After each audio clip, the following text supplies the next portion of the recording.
Need to put my earphones in. God, we'll be fine now. Music. I one day, just one day, I will remember to use my earphones. Let me just check that they're my Bluetooth devices. Right, who are we? Is fine. Okay, my who are we? Ear clips, which are fabulous because they don't go into my ear canal. They just sit on the outside. They just clip round your ear and they're lovely metallic, sort of like a lavender, bluish, light bluish purple plastic. I love them. And they're so comfortable to wear. I sometimes forget to take them out after I've finished using them. I can be walking around with them and not realise. Anywho, welcome. It's Thursday, the 30th of October 2025. Here in the UK, it's just turned 2 o'clock in the afternoon. There's like it's been a little bit of rain, but nothing much. It's not raining at the moment. It is cloudy, but the sun is valiantly trying to find its way through, and birds are out flitting around, so it can't be raining particularly hard. So today is day 6 of my Inktober Tangles. I'm going to try and get 5 of the tangles left done today, and I'll do the other 5 tomorrow, which is Halloween and the last day of October. So what a lovely way to spend it. So I've got here a piece of paper. This is the Royal Talons paper that I can't remember the name of, but it's up on a shelf somewhere. And it's not really for wet media, it's more for dry media and ink. So things like pastels, pencils, drawing inks, and so on.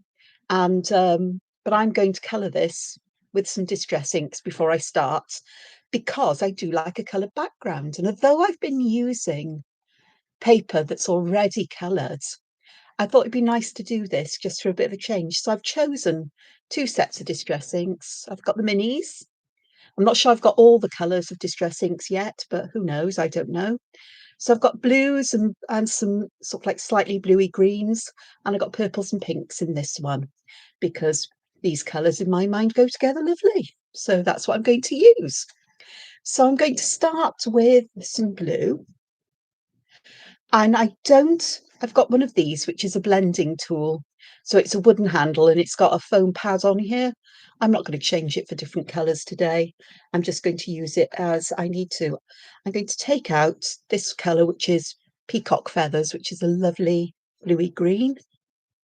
So I'm just going to load this up with some ink and I'll return to that quite often. I've got no particular plan as to where this is going to go. It's just all going to end up where it goes. And just see what happens. The colours will blend together. And it looks very light on the screen to me, but there's enough of a colour here that I'm sure you will get the idea. I know I've forgotten to do that. And do I have anything? Oh no. Easy here for colour intensity, colours of lamps, yes, that's on and things like that. But I'm just going to use this. It's a bit up there, bit down there perhaps. And that's all I want with that colour. I'd like to use a blue. And I think the one I'm going to go for broken china, which is a kind of, I think it's Delft blue from Delft China, which isn't sort of like a royal blue. It's I don't know how to describe it, but it's my favourite blue in the set, I think. And it will tie in nicely with the peacock feathers. And yeah, it's splotchy. I've got darker patches and some patches that aren't dark, and I'm going to take it right up to the edge over here, even though I've got the holes in it. And perhaps just a little bit on this corner. So I need to leave some space for purples. And also these are looking a bit greenish to me, a more greeny blue than they were, because the paper's cream, sort of like a slightly yellowy colour. So we move those out the way, and then we'll go for some purples or pink purples, I think. And I think the purple I want to use is Seedless Preserves, which is this pinky purpley colour. And I just think that will work fine. Now it's going to mix with these colours, and it'll mix with the colours that I've got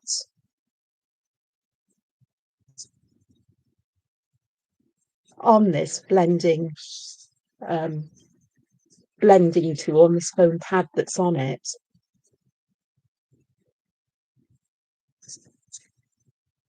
I've just realised how much I love doing this, and how much of a better effect I get than using watercolours. So I wonder whether this is something that I'll use more and more of going forward. I just need some paper to put my fingers on because I'm leaving fingerprints everywhere.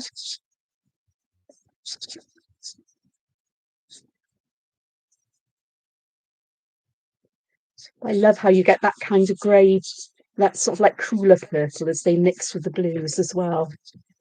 Distress inks are fabulous. I'm not as big a fan of the Distress oxides, but they are selling them in little ink pads like this, so perhaps I may invest in them at some point in time, but I prefer these. I don't know why.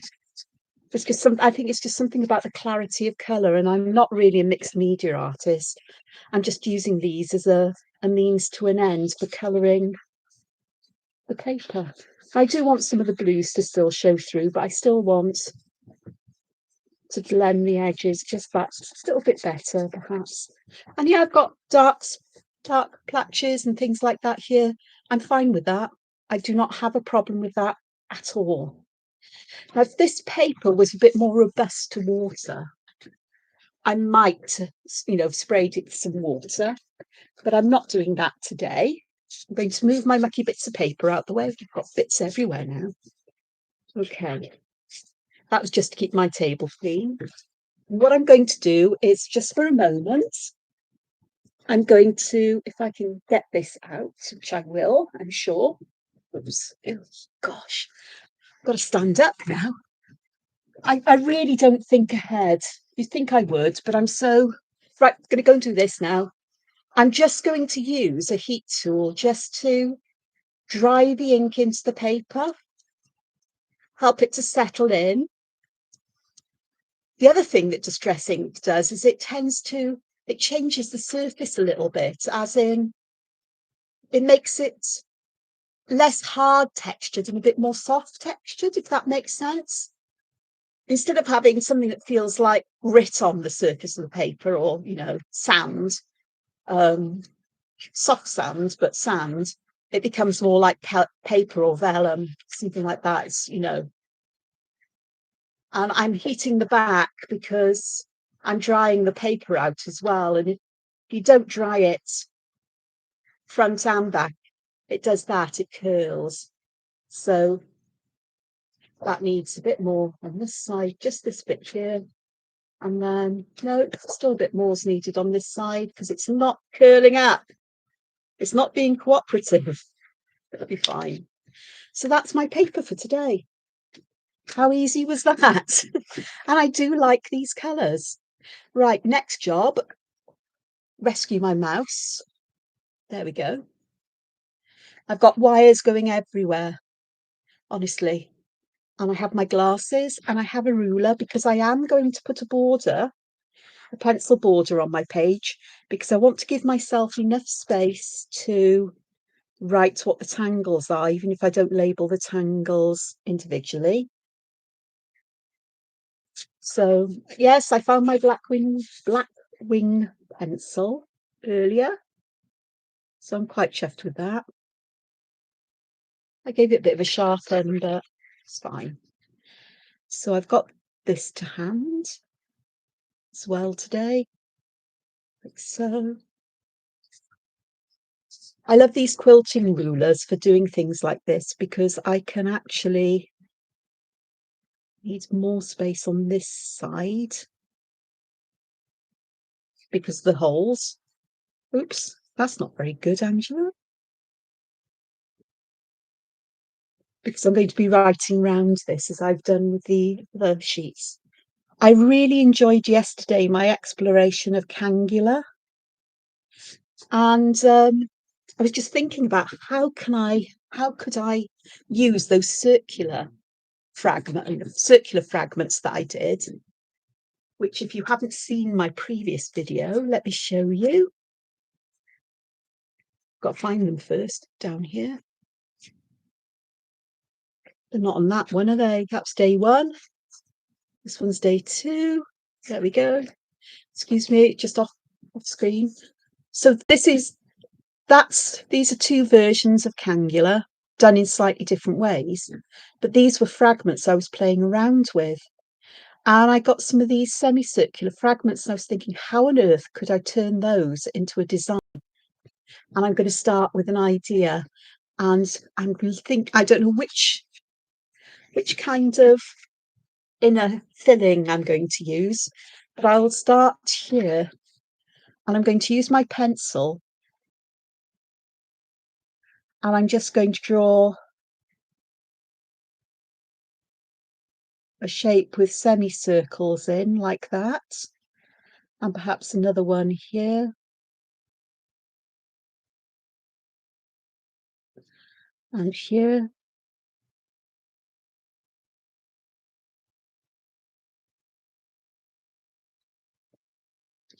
And they're just a guide as to where the semicircular bits are going to go. I've dug out a brand new Pigma Sensei 04.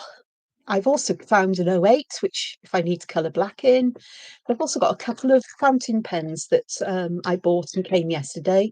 These are Platinum Preppies. They're inexpensive, but Platinum are a really good Japanese brand of pen. So even though they're inexpensive, the nibs I find are just perfect. And they come in two sizes, an extra fine and a fine. Um, the extra fine is 02. I don't think it makes a 0.2 line, it makes a smaller one, and an 03. And I bought some Platinum carbon ink. I think it's carbon. It says on the thingy inside the cartridges. Though I do actually have a bottle of the ink, so I need to get some fillers. Yeah, carbon ink, which has got pigment in it. So it's a pigment ink you can put in fountain pens and use um, for writing or drawing. It's permanent, it's waterproof when it's dry. Not that I'm going to be using any watercolours here, and they're quite smooth to use, but they are quite fine, the nibs. So if I start with one of these, I'm going to draw my semicircles, not along the pencil lines, but outside of them. I may actually have to erase one of these because I'm not sure that's going to work, but we shall see. May have to adjust it slightly. So these are my semicircles. And then I just want to add, I think I'm going to put this shape inside, but I'm going to follow this around here and down there. Yeah, I'm going to have to redraw this one. So I don't know if you noticed, I'm following underneath and then doing the next shape. Like so. And then I can add those inky black corners.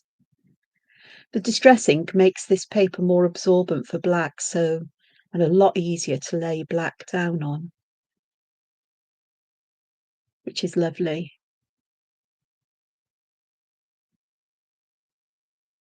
So here is a Cangula. That's another reason why I quite like distress inks as well.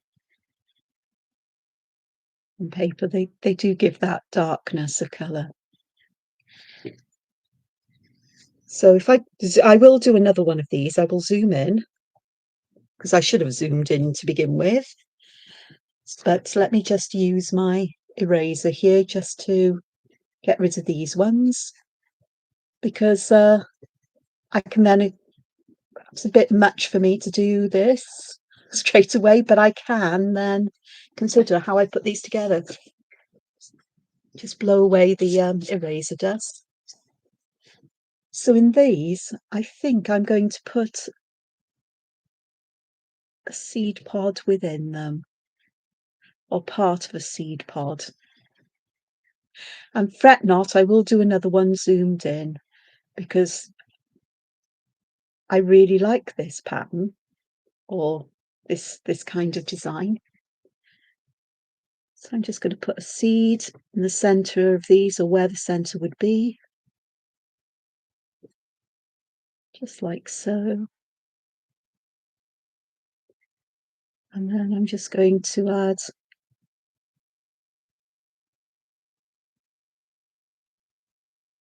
lines going around. My Pigma Sensei is an 04 pen. It guess the line it would create on paper that hasn't been treated with distress inks would be equivalent to a PN, a Pigma PN, the plastic nibbed ones.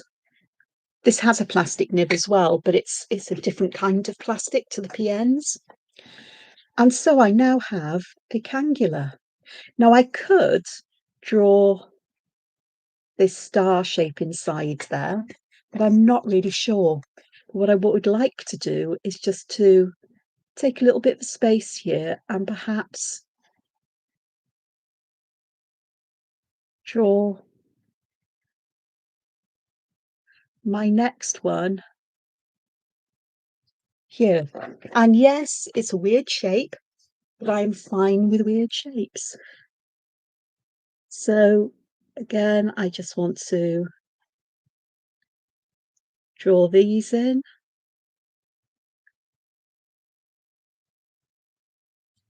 And I'm going to draw the points in as I go this time. So I'm not drawing these circular shapes on top of the pencil lines or the semicircular curves on top of the line, because I want to leave gaps between them. So it appears that we've got something that's laced underneath the paper itself. We've got something coming through some kinds of slits. And I'm trying to get these lines to kind of match up as well. So it ends up looking like we've really got something separate, or like another piece of paper that's been put underneath. And it's bizarre. Oh gosh, I did that the wrong way. So perhaps this one is going to be slightly different. And that's fine too. This is part of my sketchbook after all.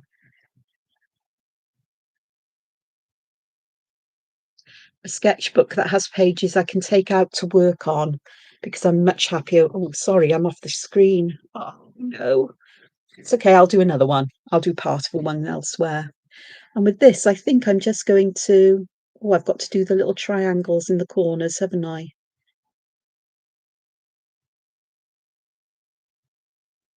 So it looks like we have something just poking out from here.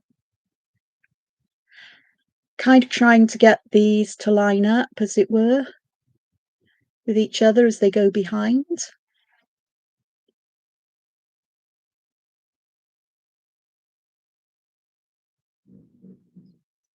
So, and what's I going to do? Oh, I think I'll just put some lines down the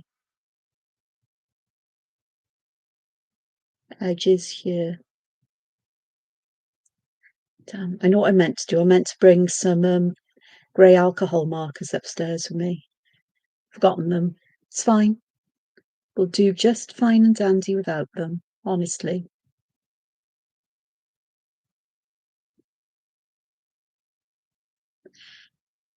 So I'm just adding some lines here, just to add some shading on the outside of these with ink,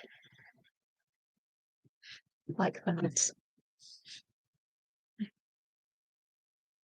think I want to make the lines inside here just that little bit thicker, so I'll get my 08 pen and use that just to make these a heavier line, a thicker line width, just to help to bring those out as well. Remembering to preserve the gap in between each of these fragments, because that is how this works as a something that has things going in and out. That is very stark black and graphic. I really like that. So I'm going to do the same kind of thing here, where I'm going to start here and I am going to draw my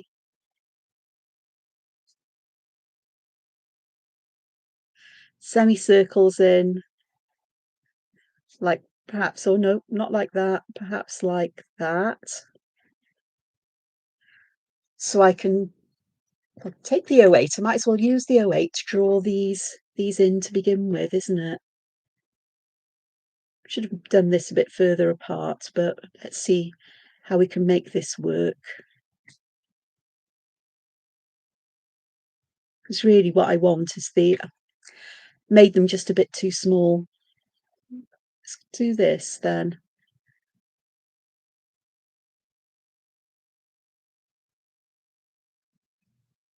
So another variation where perhaps we're going to do something else in the middle. So I'm going to take this, and because I haven't got so much space, instead of putting one of these triangles in these, I think I'm going to put something that is a kind of berry shape, or part of a berry or a bead sticking out. And then I'm just going to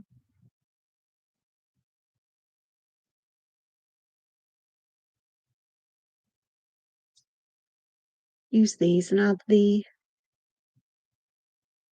black behind there. So we've got more angular variations going on here. And perhaps I can do the inside like a crescent moon.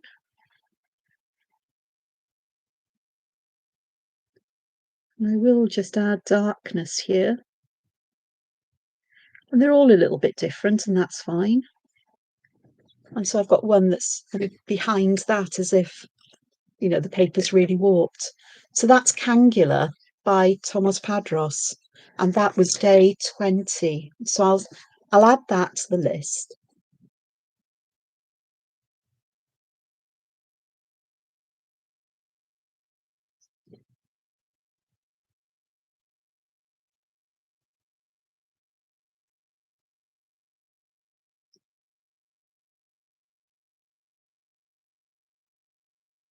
I think it goes that way. I could be wrong.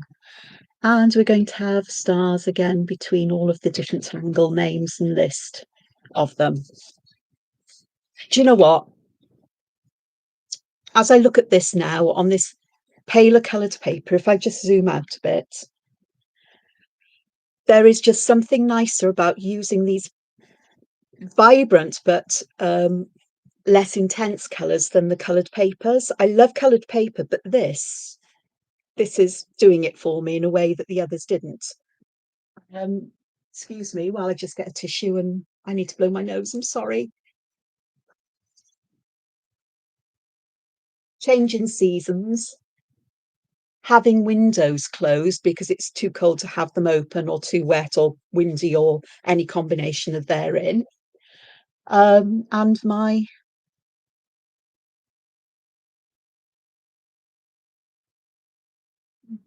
I get sniffles and snuffles and wheezes. My asthma begins to play up. So this is Cangula. And I'm not sure if I want to put something inside here or not.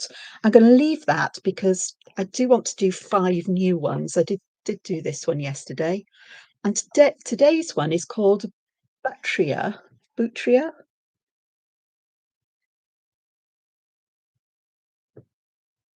And again, I've forgotten to put day 21. It's fine. By Uti Anderson. Anderson. There we are. Again, another CZT. And before, so I don't forget, day 22. Go next. This is basically a butterfly. So I'm going to open the step out, check, yeah, I'm there.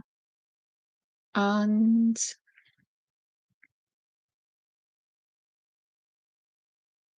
let's have a look. How has she done this?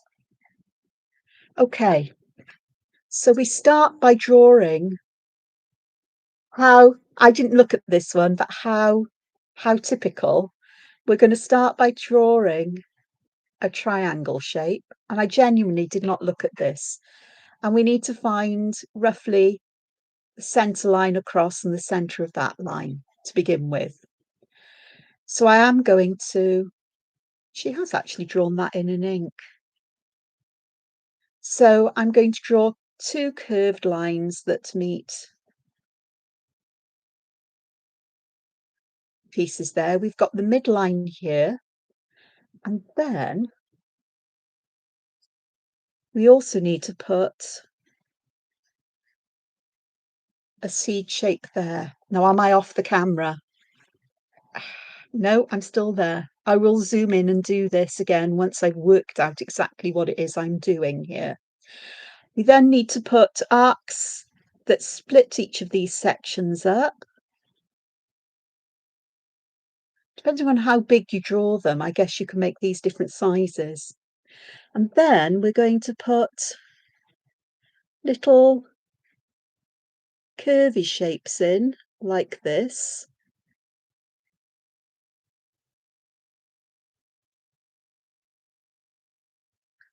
I think have I got that right? No, of course I haven't. I will make it right though. So so I need to have done that one and that one there, so they need stripes. Yeah, happy accidents. We just need to fill these gaps in between them and at the tips. So it's like you're giving the sections of this butterfly those black patterns, but in a definitely a Zentangly kind of way. And I am just going to make these instead of flat, tidy that up. I'm going to make these just that little bit rounded as well. And a little bit on the tip there, just to make everything fairly sensible. And then, what's next? Nothing really. It's just looking at variations on the theme. So let's zoom in and I'll show you again. So it's a triangular shape. We want to draw a line across somewhere, find the center line, and then we're going to draw two lines like so, and a seed shape here, these here and here, split between each section, and then we can join these up. In this case, I'm going to join them up with curves that go outside of that triangular pencil line, simply because I can, and it makes more sense to me personally to do it that way. It's a more natural way of drawing these. I'm adding black ink glue here just to stick things together. And then I'm going to put some dots in the sections so it looks a bit more butterfly-like, and perhaps a little bit more ink there. There we are. So it is rather nice that we have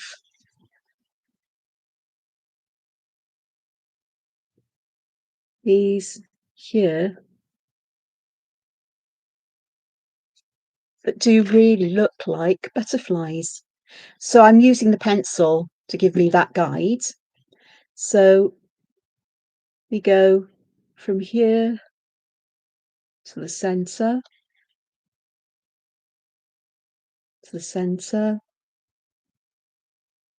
that line, and then I'm going to actually go beneath the actual pencil line, then split the sections roughly into half. They don't have to be identical. And then instead of having them pointing outwards, let's have a look at what happens when we have them going inwards. It's more bat-like now. How apt for Halloween. I'm just going to put like a head at the top of each of them.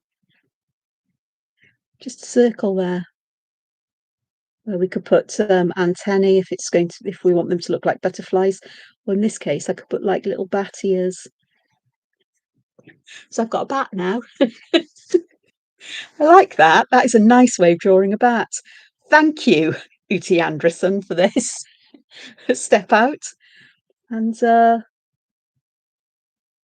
my butterflies, I'm going to give them antenna, but I'm going to have them curling over with a dark spot on the end, but I'm going to have them touching their wings. And I think with these circles here, I'm just going to add some black ink and leave a space empty if I can, so they look more like little highlights or little eyes like you get on butterflies. They're very small, obviously you won't be able to do that. I'm drawing these quite large so that you can see clearly. But I also think that I'd like to just go, that's in the belfry. Well, I am totally batty, so that's fine. But there we are. I like how this side has got a more pointed end than this one, so I'm not quite sure how I do that. Um, Guessing that variations can be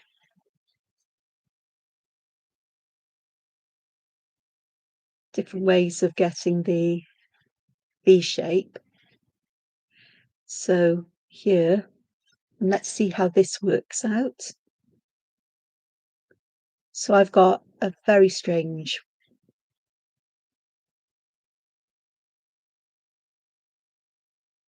kind of shape here.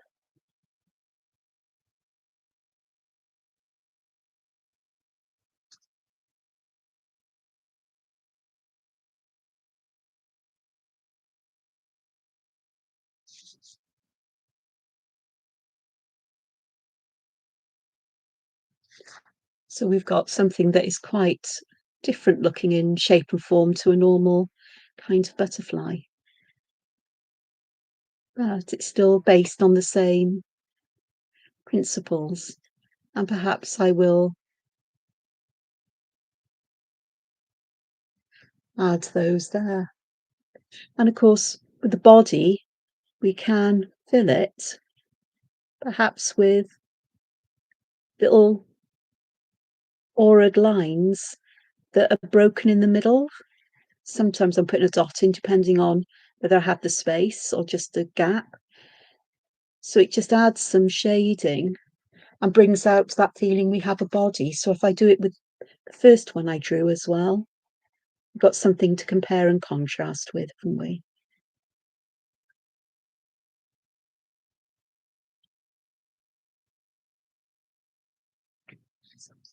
So how fun is that? And then I may just, let's have something going here and we'll have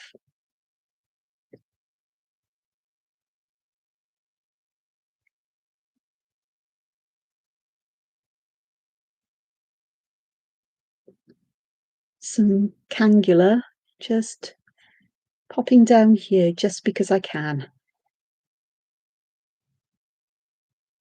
Because, you know, Don't have to do a full circle of them, but it's just nice to have something to fill in the gaps a little bit, perhaps.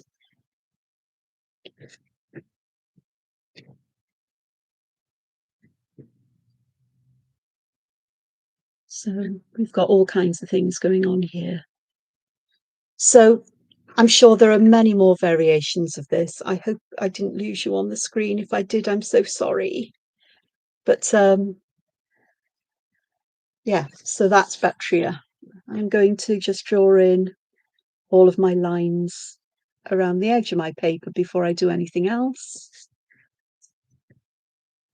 This is the problem when I insist on using A4 paper and filming.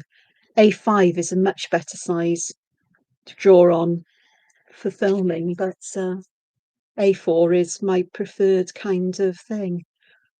It's quite nice here because I'm getting each page has got its own variations, own style of adding shading and colour, or mixed styles of different variations on the tangles, where I can come up with variations.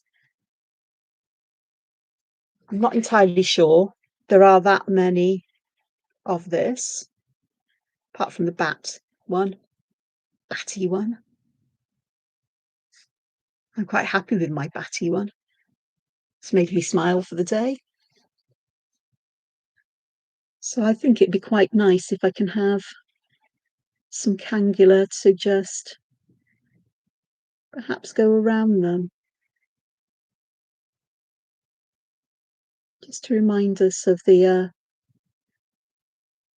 just to fill some of the space around. It's a kind of synergy. Is that the word I'm looking for between these patterns? Because they're both based. I've used triangles and arches in both of them. So just simple line strokes and we get completely different kinds of patterns going on, which is really lovely.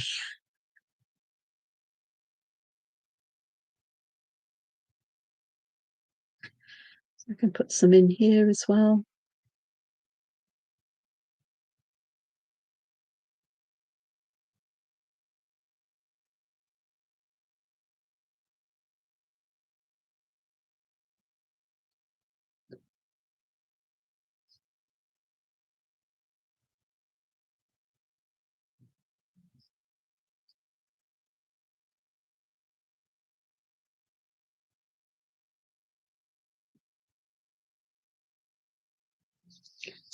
Yeah, so there's more Kangula appearing wherever I can get one in. So I'm going to go this way and then up to that one, I think. And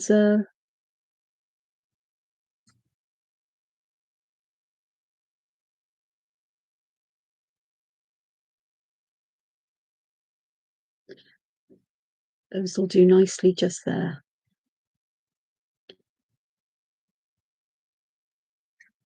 In the top corner, I'm sorry, I'm going off the screen all the time. I do apologise so much. I try to stay in, but I get so engrossed in what I'm doing, I forget to check. But as I repeat each pattern more than once. So we've got that there. And perhaps I can have one that goes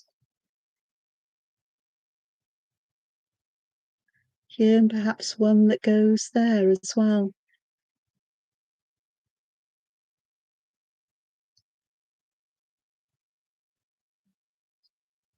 Nice thing about Kangula, if you sort of like make these little triangles curved or pointing upwards, it really does give that feeling of something beneath.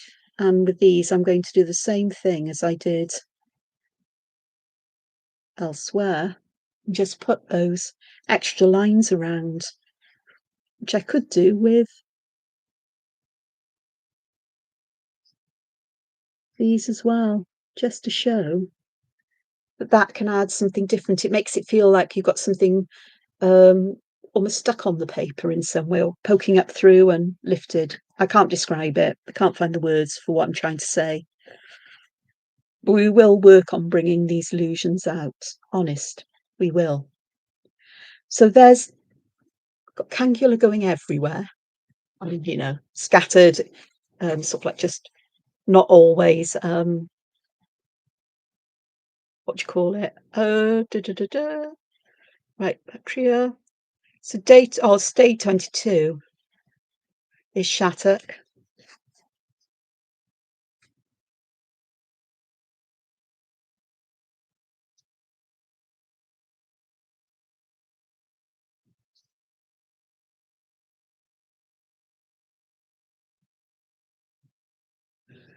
Day 23. Ready for the next one.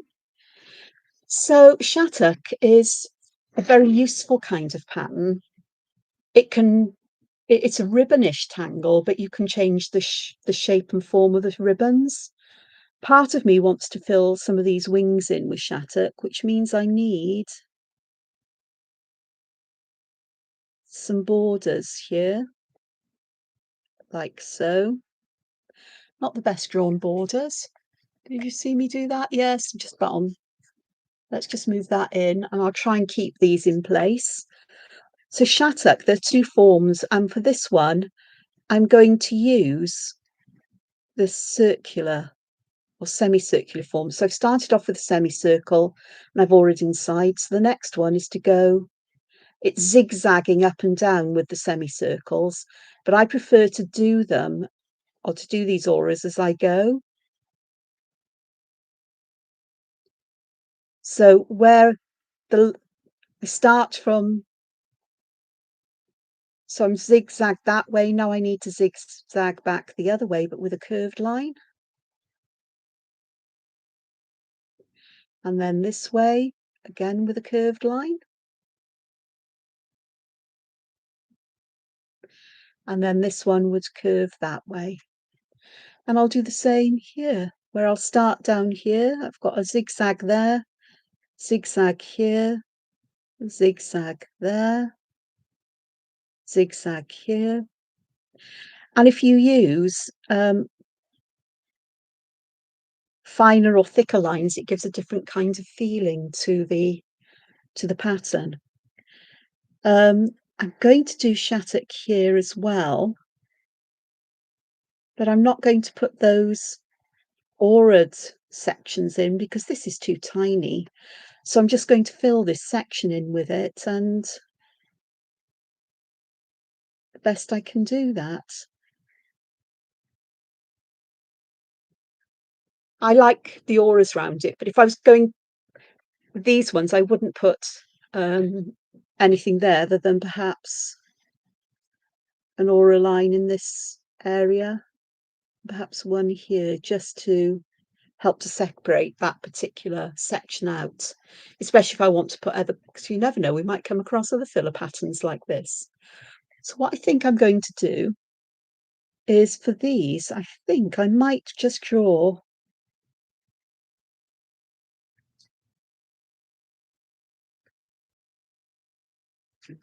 a wibbly wobbly line around here. I'm going to aura that. I will zoom out for this, otherwise you won't see it all. Yeah, I will all come out from this. So I'm keeping the cangula and the batria,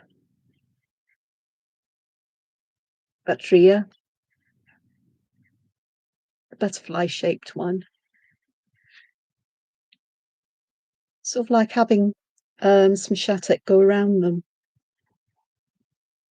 And I'm going to leave a space for the ribboning. I'm a big fan of auraing around sections of pattern where I can. And this seems the most obvious thing to me to do with Shattuck, but I am going to do some variations in this ribbon. There's not many you can do with Shattuck. Well, as I'm thinking about it, yes, there most probably are, because ideas are popping in my head, because that's what my brain does. But let's start here at this end, perhaps with, I'm going to section these off so I can do some sections.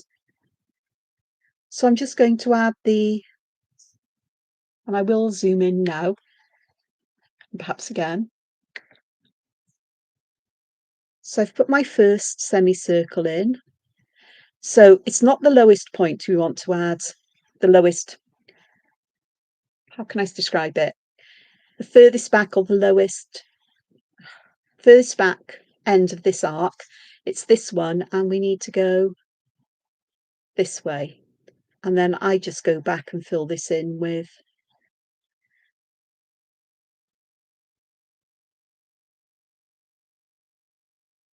the auras. And I'm making these lines solid in this case. We'll do ones that have got a bit of a sparkle in them, that little gap. But I'll just fill this in as I go along.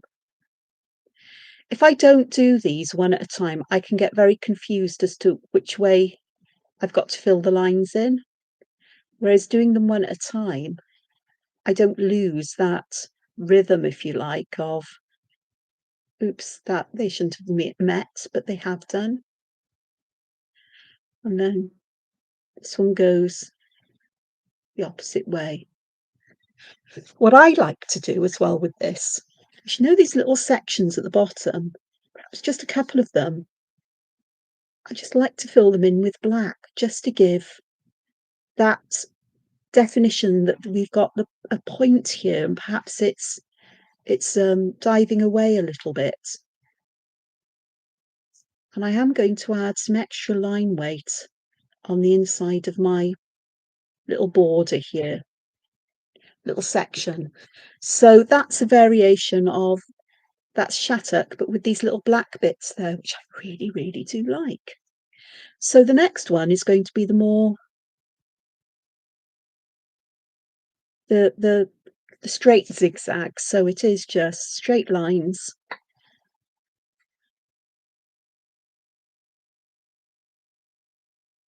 Oh, if I carry on with that one, oops, these as well.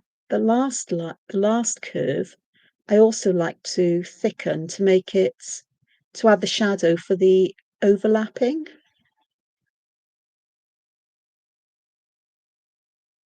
Just to define that outside one, and that makes more of the pattern than perhaps you would think it would. And then I make a pig's ear of thickening this line. We'll be all right in a moment. So I've gone diagonally this way, so now I need to go diagonally the other direction. So from the bottom to the top in this case. So I'm going to do two without any sparkle. The first line will always be solid, but then for the next section, I'm just going to break this line up, either with a single gap or a gap with a dot in the middle. Then you can see we're beginning to get a kind of highlight there. I'm trying not to curve these lines. It's really hard because I've got a curvy border. And then it's from, oops, moved off the screen again. Please don't shout at me.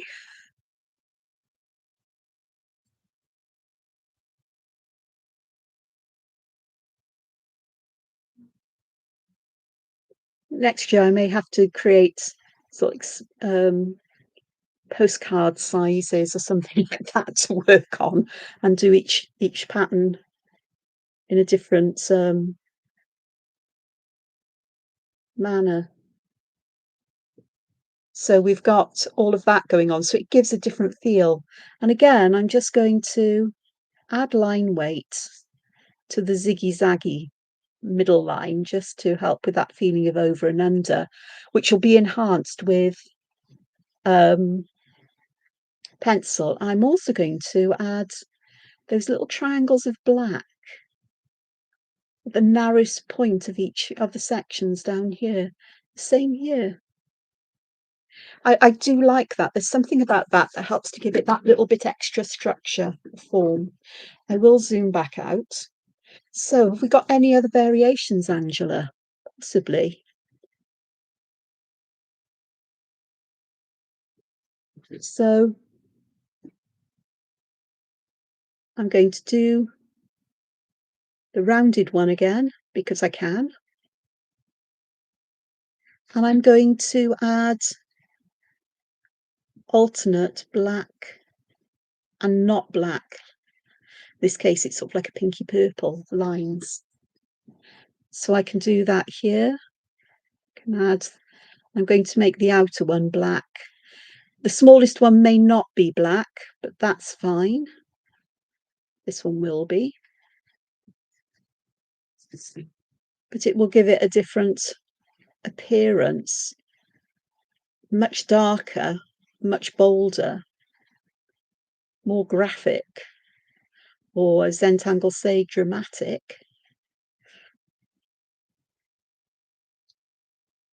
than the others. Just thickening that line there as I go. So here,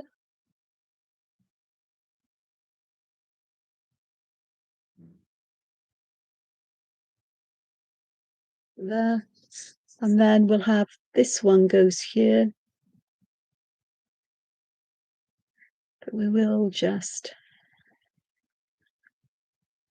fill that in like so. So it's the same shattuck, but it's a different looking pattern. Same way of construction, but just looks quite different. Let me just get my, oops.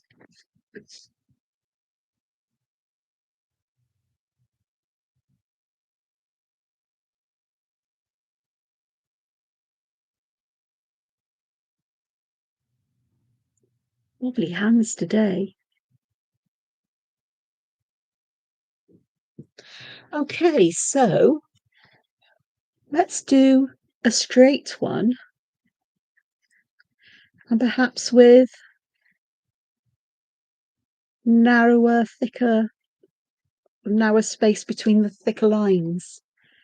So instead of having really bold lines like I did with the semicircular one, let's have a look at doing that with this, perhaps with those white lines being really thin and the black lines just being a little bit thicker. I mean, you could get really fancy and think of this as like op art, where the lines get thicker and thicker and thicker towards the darker edge, or the gaps between them get bigger or smaller and smaller towards the darker space. So that one's not dissimilar to that in some ways. Let's see if I can.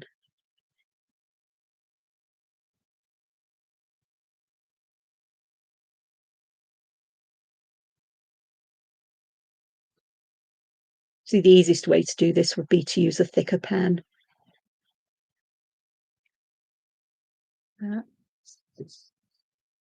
So we're getting variations even with this because it's always going, oh gosh. I'm so sorry, I am struggling with keeping everything in view. And it's mainly because I do tend to turn my paper around as I work. Should look up and check that I'm in the right place. There we go. That's not so bad, is it?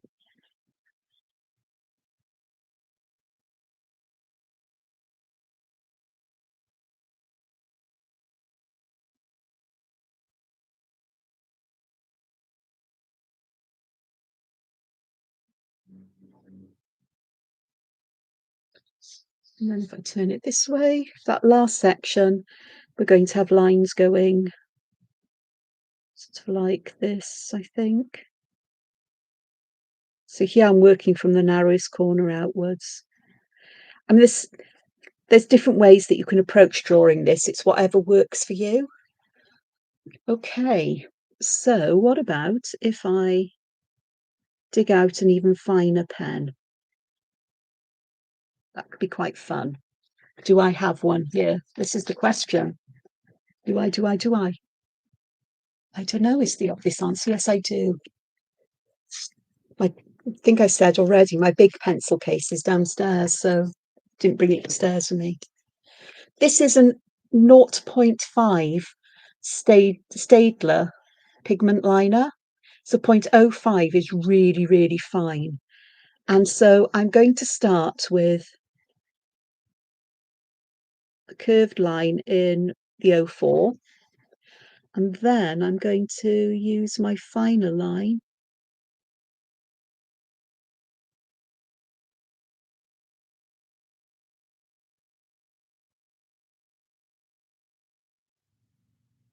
with a bit of a sparkle just to fill that in.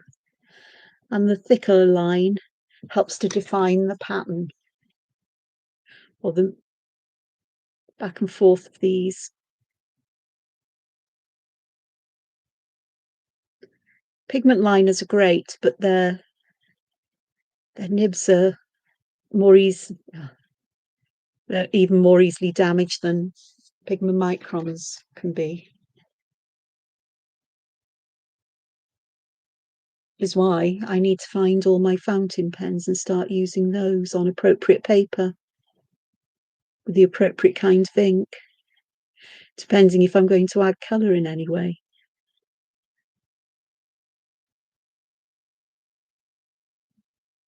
So there's that one. So it's this, but it's done with a much finer pen. Yeah, get all of that in. And just with the density of ink, you get completely different feels to these. And of course, then adding shading is going to make it even more distinct. So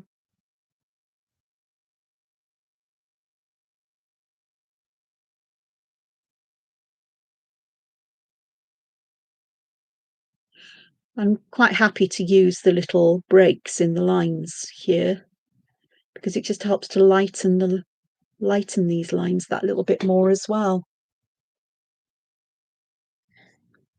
And then I'll do the same with the zigzag because why not? I'm sure there are other variations on this, but today this is what I'm doing. And the break doesn't always have to be in the center because you can get a sort of like you could have them perfectly lined up so it looks like you've got a perfectly smooth arched section, or you can have them higgledy-piggledy that just gives a different kind of feeling as if the surface is perhaps a little bit rougher. We just move down here and as if the light is being scattered. I'll see if I can do ones with them in the center on this one as well. Not the first one, but the rest of them. I just have to move this back a bit, I think. That'll be better because that's more where I prefer to work, is just at this place. So there we are. There's less chance of me running off the paper. Not. So this one.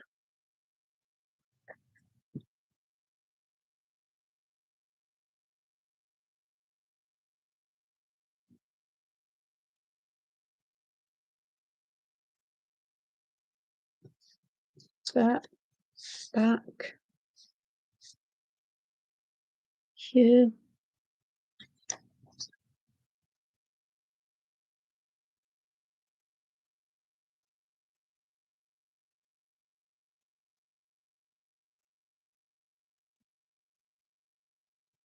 And then this one will go this way.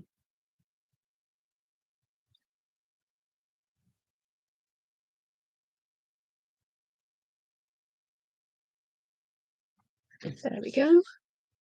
So I've got a snake or a line of shattuck up there, different forms of it, holding the cangula in place before they all slip and slide, and the butterflies, so they don't, well, they may spread.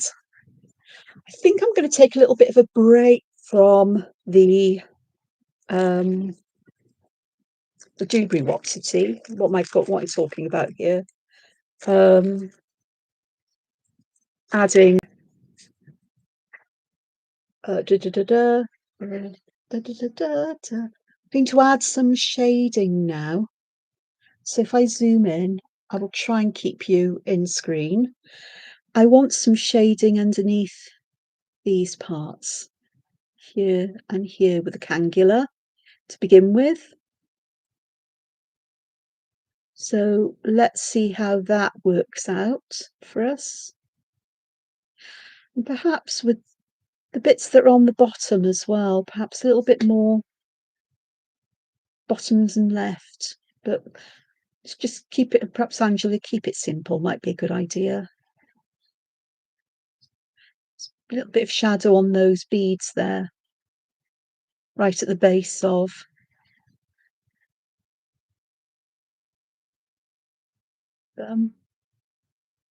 Okay. So we want the illusion of these disappearing under paper or behind the border, the paper border. Imagine the paper's been folded up a bit or rolled over there.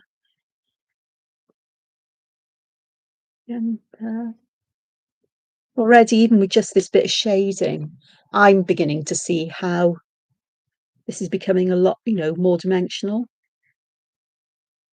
Doesn't take much, does it?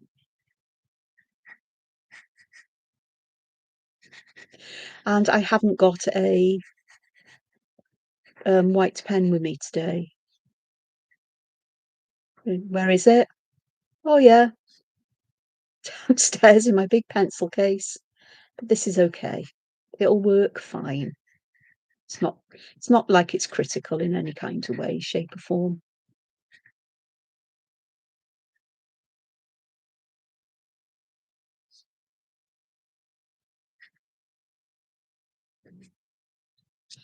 So and I'll just do the same with these. We'll just add the shadows around these parts just to help to to give that illusion that these are going underneath the paper. It's quite fun actually. Okay, miss these two here as well. That's not a problem. They look like eyes sticking out actually. It's a nice way to draw eyes. Must remember that one. Different way. Okay, Shattuck. I'm definitely going to put shading where the overlaps are. So where I put the darker lines on this one, I'm just going to put some shading underneath there. I don't know if I want to shade them into the. We'll have a look in a moment. Shade them into the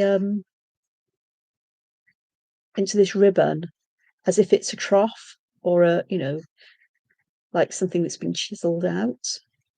But I can do that on this one. I think I'll do it here. And I may not do it on all the others because again, it gives you. It's a sketchbook page. It's for comparison. It's for exploring. It's for trying things out. So not everything has to be identical. That you can try things out, explore them, see what happens, and all's fine and well in the world. I will put some extra graphite here though, because that and perhaps there, because this little band needs to be brought out just that little bit more. Okie dokies. So same with this, shading over and under, under where they go over. And perhaps I won't put shadow with the under the section here, or perhaps I will just a little bit, perhaps, because it doesn't need much. This one, God blimey, it really does need some help in some ways. I'm going to put some shading there, and perhaps just some shading along the edge more than anywhere else. So I'm going to keep this simple.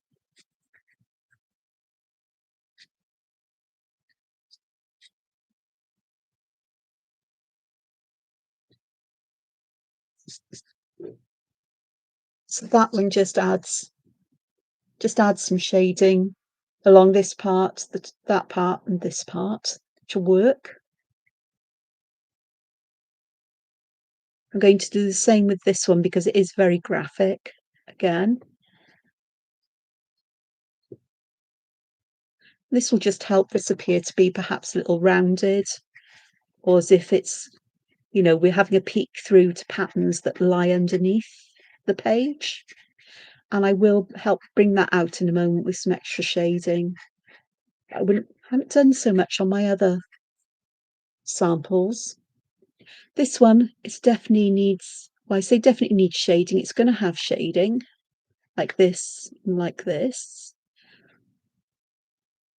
But I think I'm going to add some at the base of these as well, just to bring out those lovely fan shapes. With these, I don't want to drag the graphite too far, but I do just want to work it into the paper so it's less likely to smudge. And of course, to even out the line and make it a little bit more perfect than the way I put it on. Oh, sorry, I'm off the screen. It's a problem when I zoom in. I'm so sorry. That's going to be my theme for the today. Oh dear. So this one again, it's the overlaps. And I think with this one, I'm going to put around the edges of these in just to help that little bit. So we've got something next door to compare this with the way I've done the shading there. I think I might just want some actually along the outside edges. I think that would make some sense. Okay, so that's those. I will zoom out so you can see the effect of them. It's quite subtle on these very graphic ones. It's quite subtle, but I'm fine with that because if I try to add any more, it's just going to do what it does best in light, which is shine. See the graphite catching the light there. Okay, these are going to be fun. This one, I'm going to add graphite at the base of each of these wings, if you will.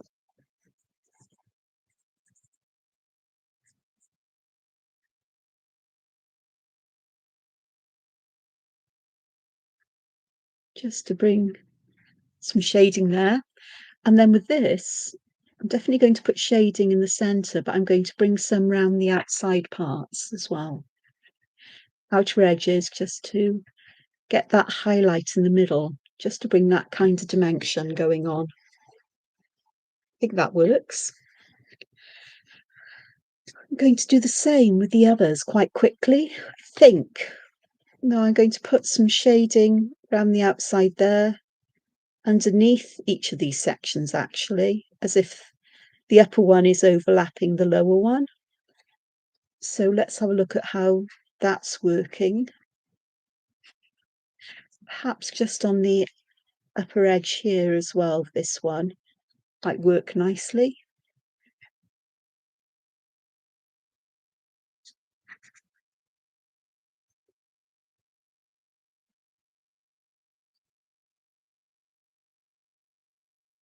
So that could work nicely.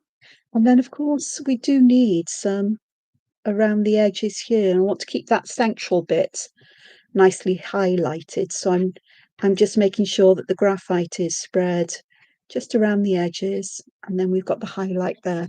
And I did add some graphite into the head of that Bactria. This one is all about the middle, I think, going outwards on this one. To begin with, let's have a look there. Looks like many eyes flying, doesn't it? And then I'm just going to give it a bit of a shadow at the bottom of each of these, just to help perhaps to make them look more spherical, well, or pointy spherical in that one's case.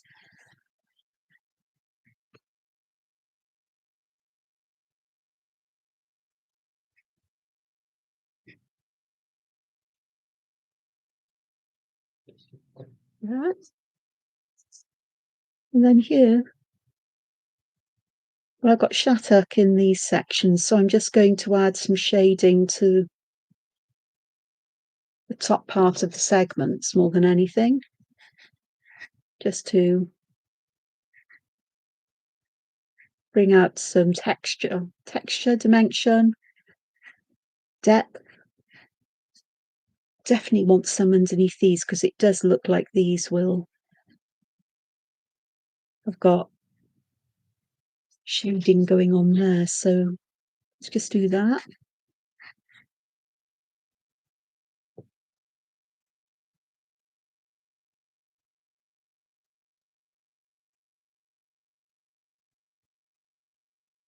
And then this one will be the same around the outside. And then what I want to do here as well is I want this to feel like it's lifting off the page. So I'm going to put graphite around this outer edge or this particular edge. And though I much prefer to think of a light source, I'm just going to use this as the representation that this is a sort of like border or a curbstones that rise up above the level of this area here. And I should still be able to draw over the graphite once I've blended it out with a pen. But I just want that kind of shadowing just to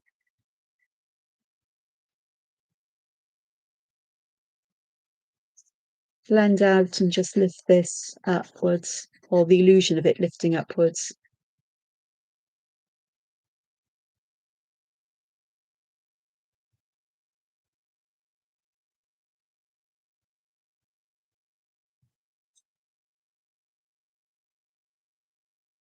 So I'm sort of like blending it outwards until it fades to nothing, trying to make it fairly similar across the whole area, but it's not that critical in some ways. It's just getting that shading there so that sort of the shadow there, the darkness, the greyness there, that will help to lift it off the background paper. That's dimensionality. I think I may just do some along here as well, just to help.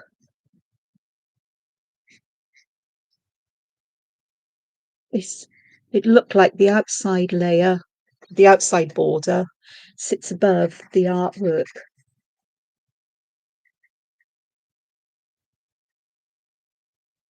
Trying not to go over the cangulas here or the buttreas, but just making sure that I get that shadow there. It will just help to bring this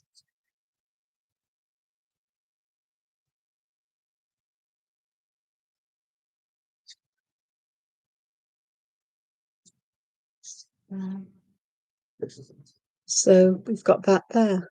A very good job here of blending on this edge, but it will be fine, I'm sure. And I could just add some graphite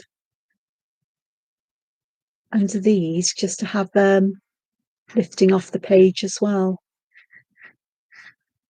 I'll use what's on the tortillon to do that, picking some more up from places where there's plenty of graphite to pick it up from.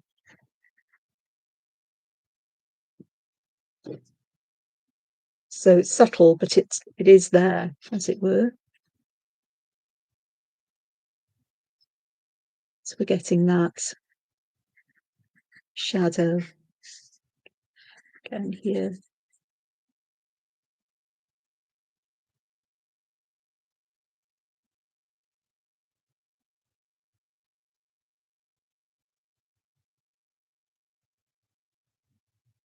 Of course, I have got pencil where I drew these guidelines in, so I'm going to use those perhaps just to move them in towards the center, just to bring that feeling that we've got something underneath that's pushing the paper upwards. If you want it to feel like the paper's going down, you'd actually put the shading in the center of these shapes. But here I'm just using that pencil as I can. I've got pencil here as well, just to help with perhaps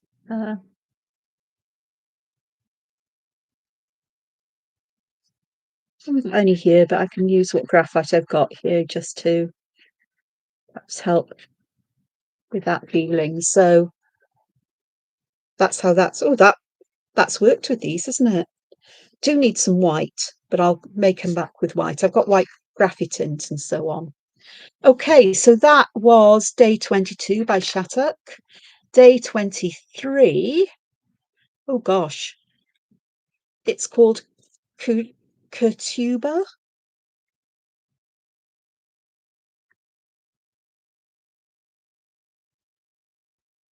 It's by Aida Rico Mon.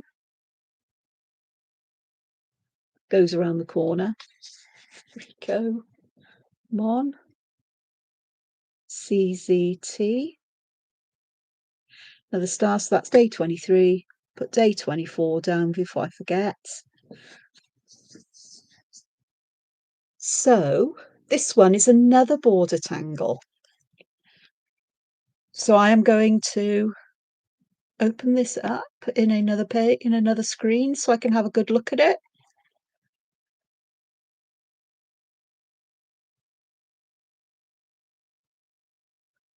Okay, I can see how it works. Kind of, yeah, not a problem. And it can be done, you can use it as a fragment. So perhaps I'll use this as a fragment to begin with, and perhaps have the fragment, some fragments sticking out from underneath here. I want to have my fragments with borders around them. So the fragment for Inktober is basically a, let me check I'm on the screen. Oh, I am. There we go. It's basically a spiral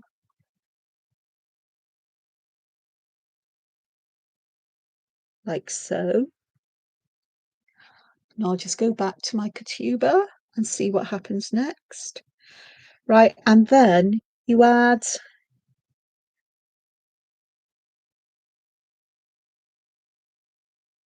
flex around it, and I think I've already done my version of it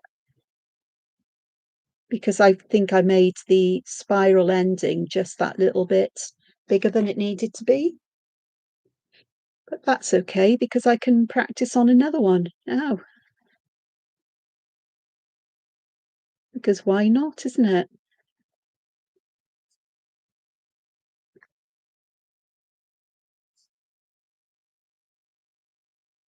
So if I take this, again, it's going to be from the bottom here. So I'm going to go behind this, going to come out here.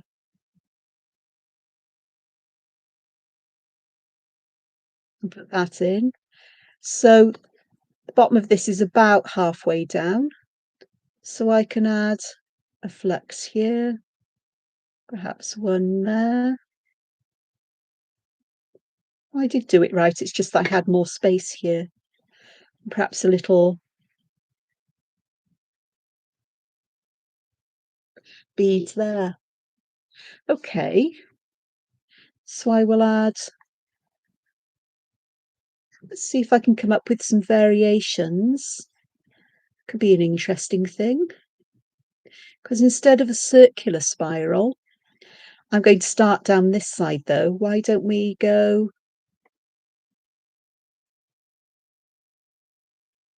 with a quite a square one? And then we can have our flecks have square ends instead of rounded ones going around until we end up with just a place to put a circle. So that would work, wouldn't it? I think so.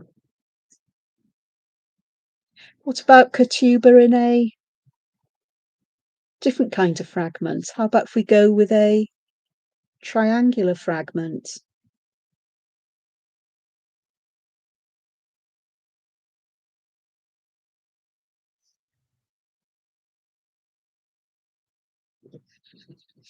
So again, it'll start in one corner, go up, around, like so. And then we just start with our little fluxes going around like that, as if we've got a little plant just growing around, which is nice. And this, there's opportunities for things like shading and or patterns in other little sections. In the original or in the version we've seen, then this is where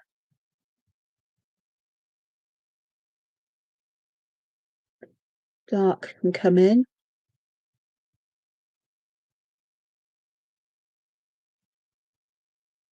Which helps to bring out that spiraling shape, as it can here and here. But we've got, oh, that's one of our little leaves. Let's put some lines in it. So this will be black.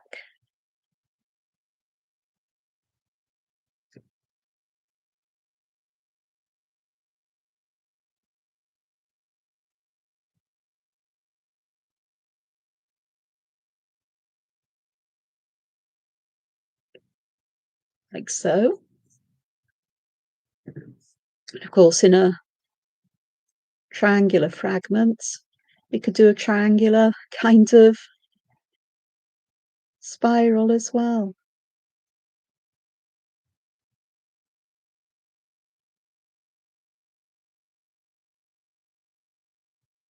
With the perhaps first couple of the leaves go here. And of course, you could use any colour, any shape of leaf that you like. And then that section there will be all black as well to help to bring out that spiraling shape. So that would be quite interesting as well.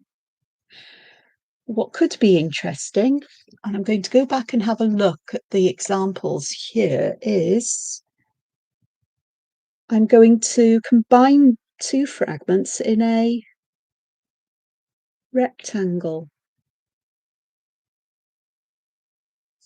So we could have a rectangular fragment, if you will.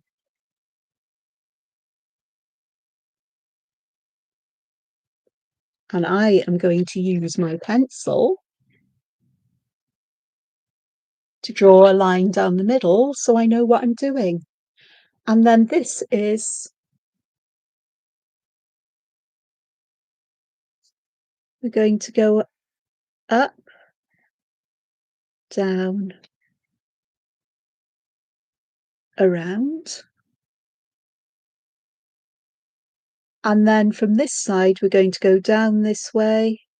Oh, no, we're not. Yes, we are. Up and around that way. And then the leaves or the petals will start here. I'm just going to put 3 there.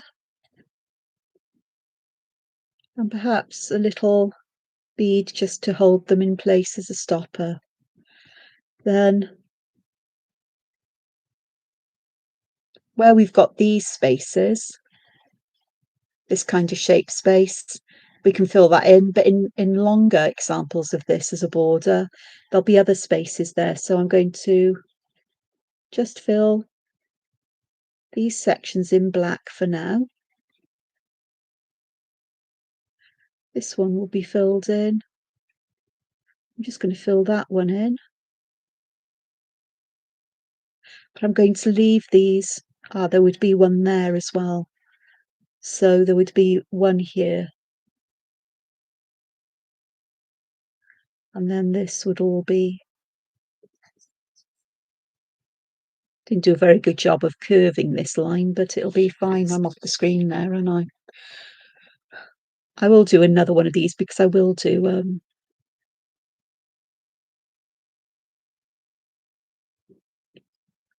a ribbon of these. And oh, what about a completely different kind of shape? One we don't often see. I'm not sure if you see them in Zentangle, but a trapezoidal shape.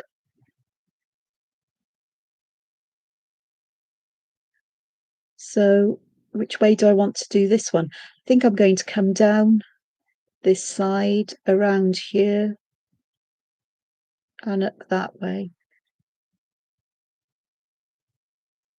with the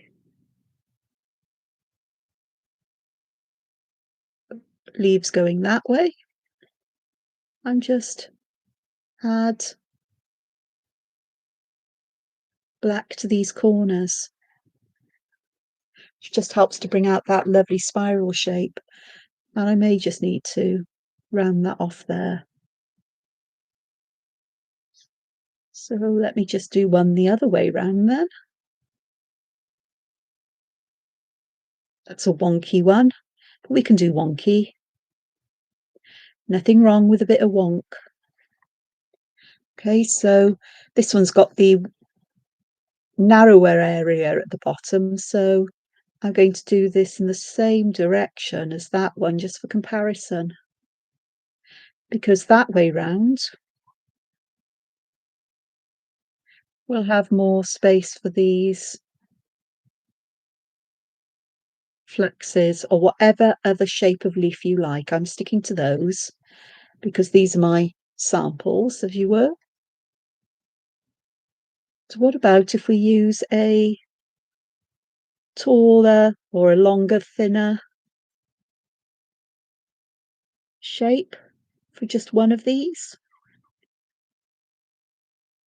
I am still on screen, aren't I? Oh, I am. Phew. So we're going to go up, down, around, like so. So there would be black there, black here,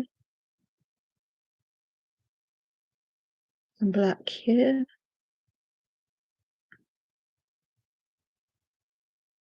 And then we can have our flexy shapes like that. So different ways of doing this. Got space here for something, and that will, if I put something here, it will just fill this, just connect it, and that space, and it will just tidy things up. So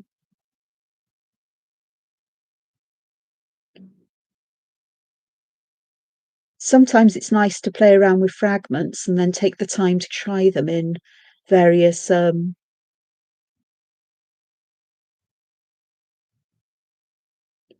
reticular, or the reticular that they will fit into, and with different rotations and mirrors and all of that kind of thing. But this is how I've done some today. It's not perfect, but perhaps I will just take the opportunity just here to put a border of them in.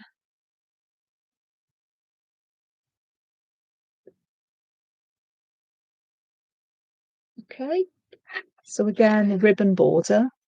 I've got some fragments, but a ribbon border will be nice. And so I'm just going to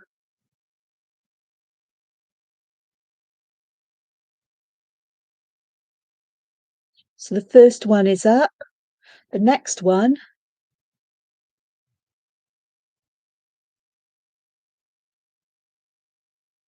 goes in the opposite direction. and so on, and so forth,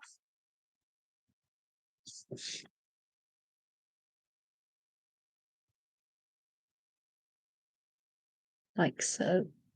Yeah. So we've got that happening. And then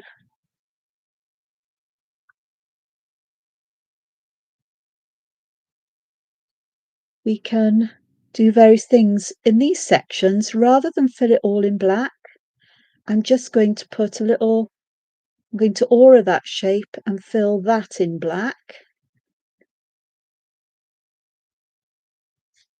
So it just helps to sort of bring the rhythm of the, that will go like that.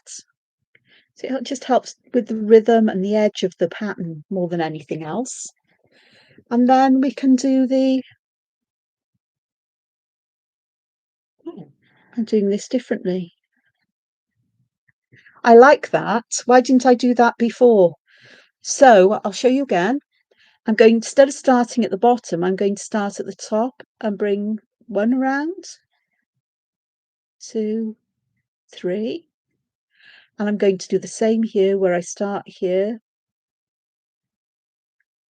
And I'm drawing my little leaves in, whatever they are.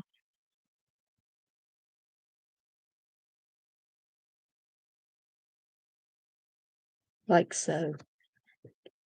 I will again just put a little berry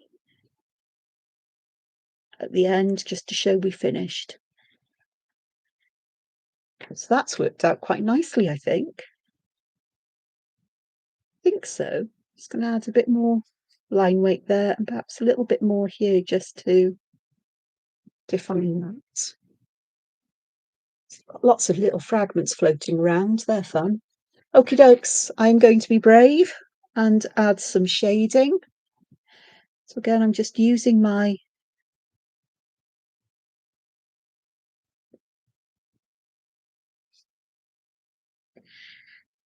graphite pencil here just to add some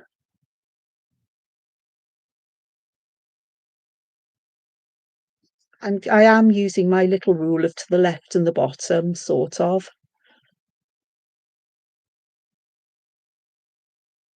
We can always add more in various places if we want to, but really I just want to get a sense of dimension going in these sweeties. I don't mean sweets as in candy, just mean sweeties as in darling things. Now, even just that little bit of shading has helped the leaves to stand out, even though I haven't shaded anywhere near them yet. Isn't that lovely? That worked nicely.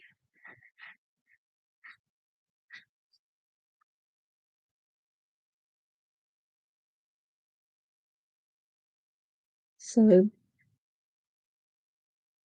I can warm to graphite shading, especially if it's on a coloured background more than anything else. On white paper, it just looks mucky here.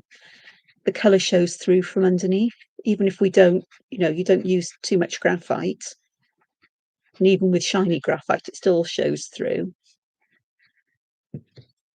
So we've got some stuff happening here. And I think I'd like shading at the base of the leaves.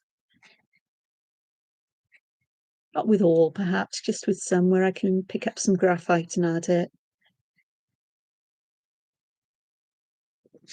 That, I think that'll come out a lot better when I use when I get the white pencils out to use the highlights. And here I'm going to use the same kind of idea. I'm going to put shading down, as I did with Shattuck, so I'm going to put shading down the edge here and here, so it looks like we've got it in a tunneled gap, in a gap, a window that's been opened, as it were, perhaps.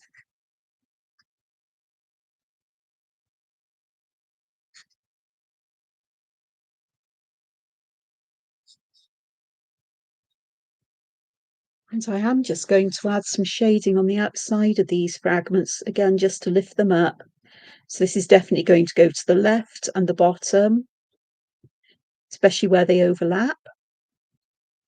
because that's where we need the shading, but also on the lift them up off the paper we're working on.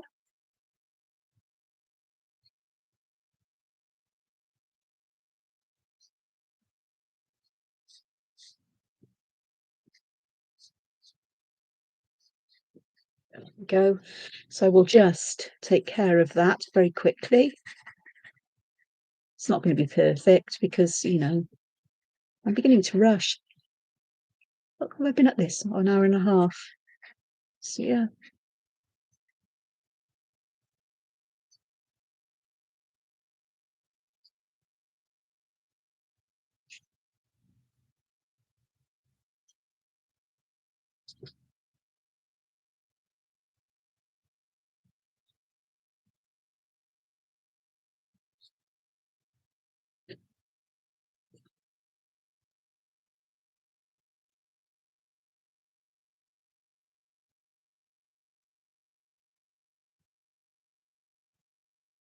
Fill these spaces in between with a bit of graphite, trying to leave some areas that are quite light.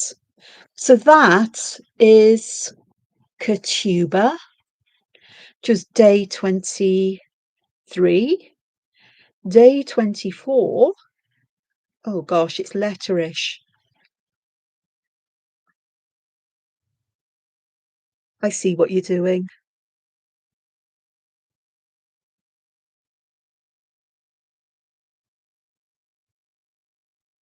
Right, okay. I see what's been done. So this is going to be interesting. Okay. All right. So letterish is something that's a bit unusual in its way. And I'm going to do this how I would do it because it's a kind of way of hand lettering, but creates a pattern. So I'm just putting some lines here that go at all kinds of angles. They get smaller, bigger. I don't know if I want to split these up. I shall see what happens. But I am going to draw in these. And I'm saying I'm going to draw because hand lettering is about drawing letters. It's not about writing. So when you see people doing what they say is hand lettering, it's often calligraphy. And that's not it. There is a difference. So when you see this beautiful, you know, sort of like joined up writing, you know, in the freehand style, that is calligraphy, strictly speaking. Hand hand lettering is about drawing every single letter, or you know, taking care with the shape and the form and everything else. So I am going to take the word from the example um, in the Zentangle challenge booklet for this year, and I'm going to use that to write. The word is joy, but my way of doing it would be quite different, I think.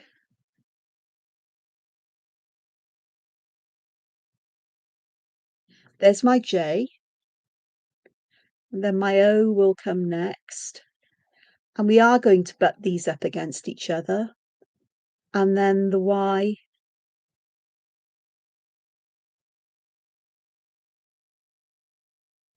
is like this, and I'm just going to put a little hole there.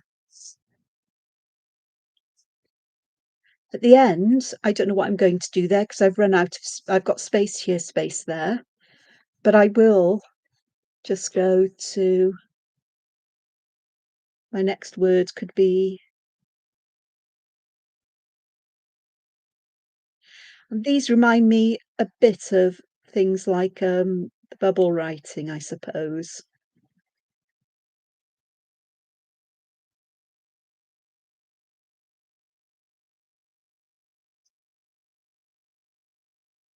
That we used to do when we were kids and is still seen a lot around and about. It's still very popular.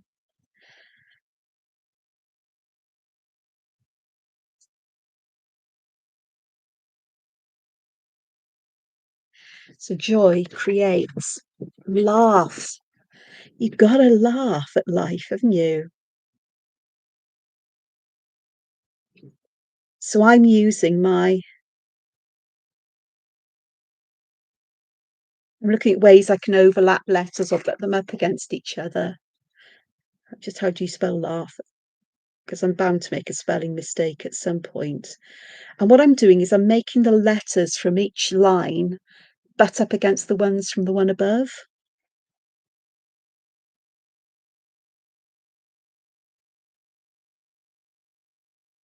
It's my G. Yeah, I have laugh and H.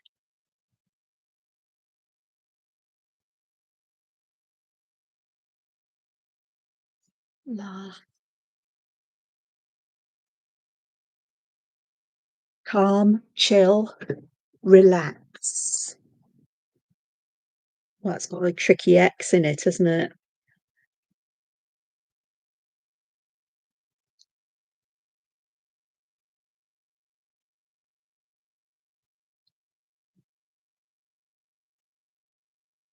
Chunky L.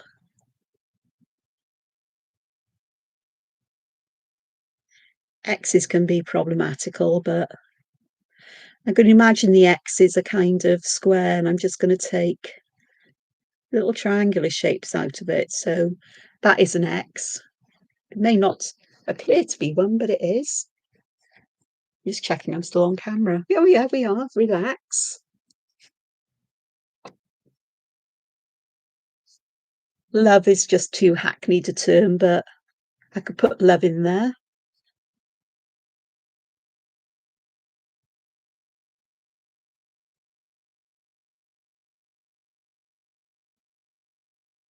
There's the L.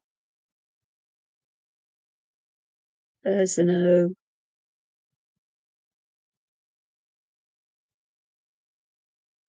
There's a V. And here's an E. And perhaps at the end I can put a heart. It's going to be a lot of this is coloured in black. Relax. Curious. Glimmers.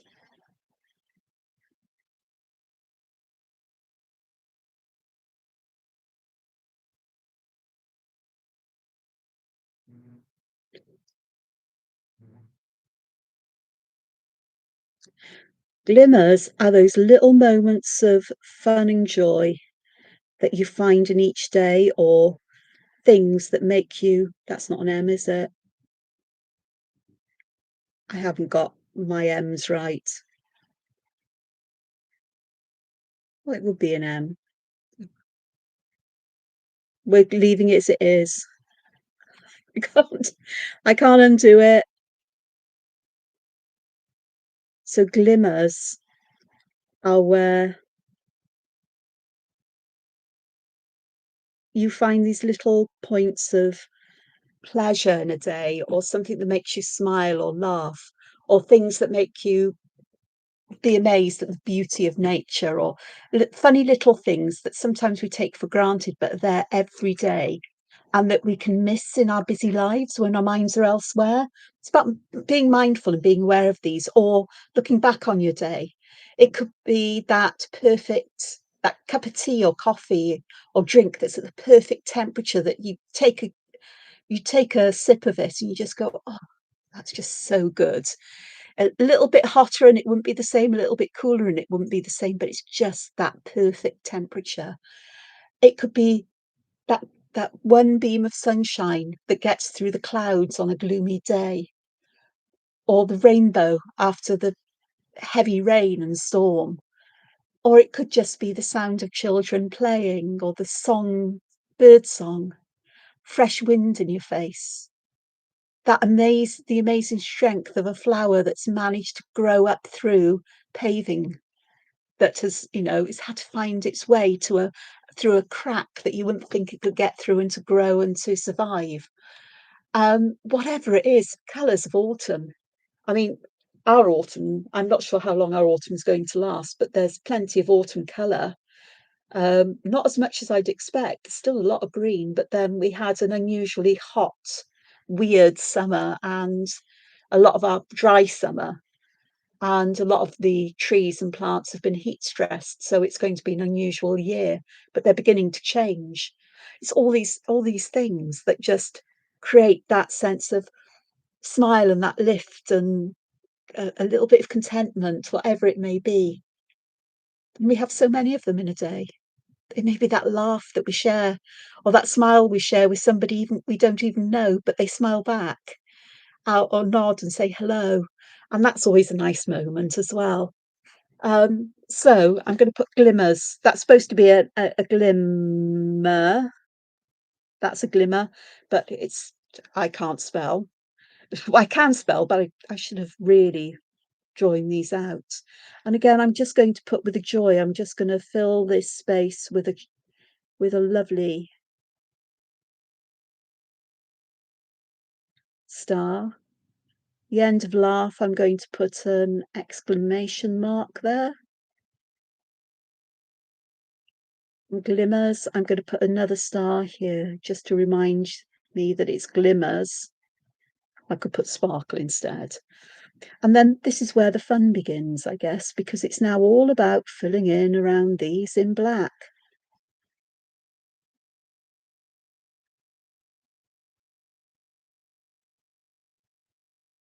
And you create a little, well, I've got a little list here of words that are often important to me, things that I try to find in each day or to do in each day. You know, creating things, being creative is important to me. You know, there's very few days go by unless I'm really, um, I've really overdone it in terms of using my social batteries um, and sensory overload has been overloaded, you know, short circuited, then and short circuits my brain, my ability for my brain to function. That's a good way of describing it, actually. So everything stops until the short circuit is reset. And that setting may take a short while, it may take a long while, depending on what kind of short circuit it is. I have to remember that.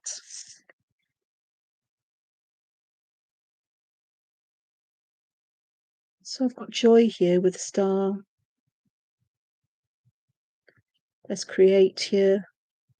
And I'm not going to colour all of this in black because it is, you know, here it's going to be like watching paint dry. But I think this is the essence of the letterish that Jodie's shown, is trying to put letters together to create a block or a design of a word, something that you could use in repetition almost. But this is how I prefer to do that.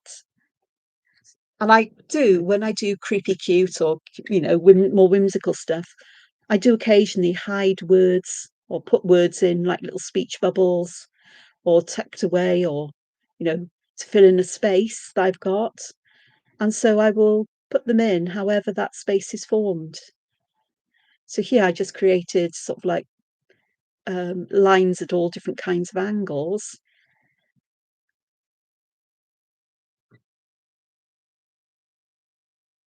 But that's not necessary.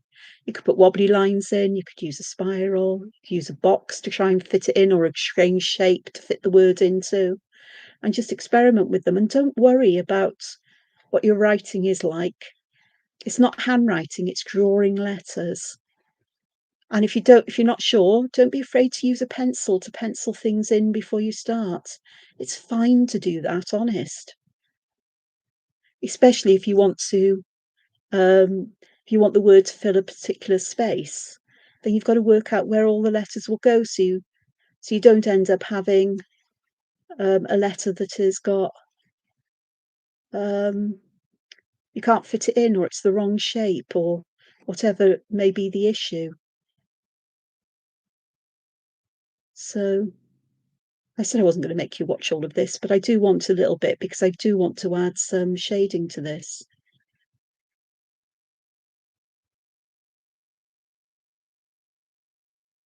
Just play around with letters. This, I thought, you know, this is me today, feeling whimsical. When do I ever not feel whimsical or cute? but it is just a nice way. And I think here I can just perhaps just come in a bit here and just create a bit of a rounded edge with the heart here, and I can make it more heart-shaped then as well. So I'll just do with the star, just make a nice wobbly edge there, something a bit different. You could just make it straight. I'm just looking at things I could do, and then I can decide later on whether that is what I want to do or whether I do it again. But I'd normally draw all the words out in pencil myself. I certainly should have with glimmers, because M's and W's are really hard for me to do without those guidelines in this way. And that's fine, you know? Pencils have their purposes, not just shading. And erasers aren't a bad thing to use at all.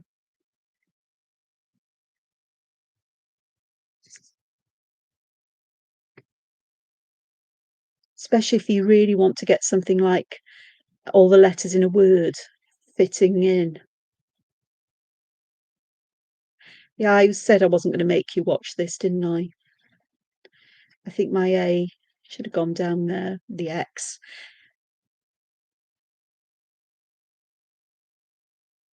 I mean, the glimmer at the bottom. I may just do this all in black, and I think that might be the best plan, because it really doesn't look like a word at all.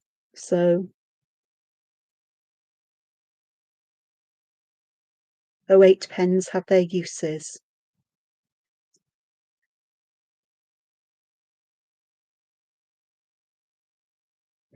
I could have done with using this to draw these words. See, I said draw the words.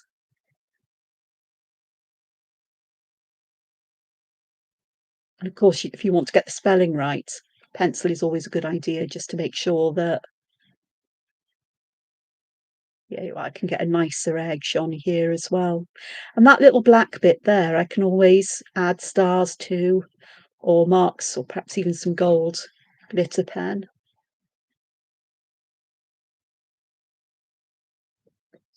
There we go.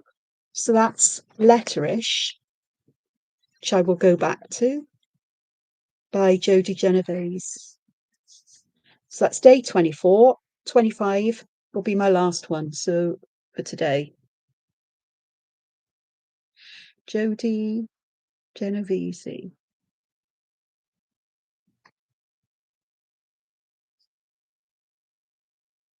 And I've put in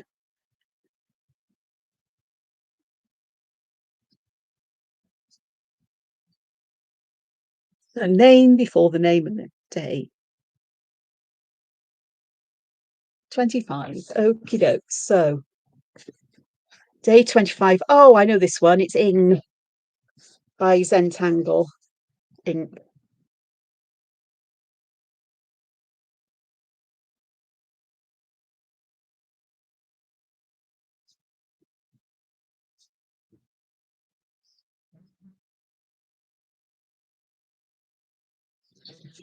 Okie doke. So Ing. I will open that just to remind myself of it, because it's one of those ones that appears to be simple, but I always get muddled up because I'm a bit of a klutz with things like this sometimes. So let's have a look. Okay. So I am going to draw, going to go here, and I'm going to draw a broadish zigzag line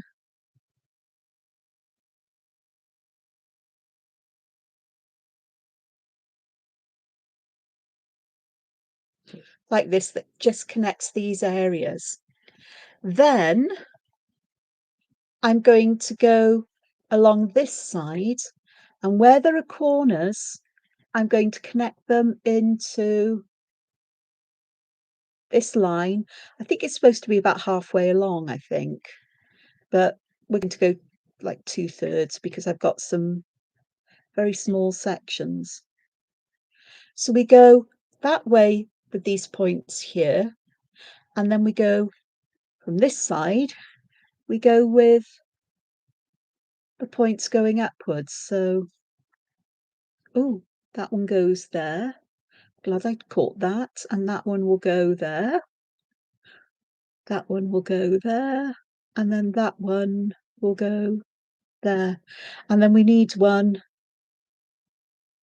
That one came down, didn't it? Did it? Do, do,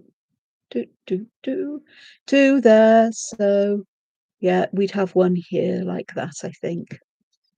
Well, it's there now. So that's the basic ing. That's how it's supposed to work, I think. Doesn't look like it. Oh no, that's because ta-da. Right, because we have to go back this way. Yeah.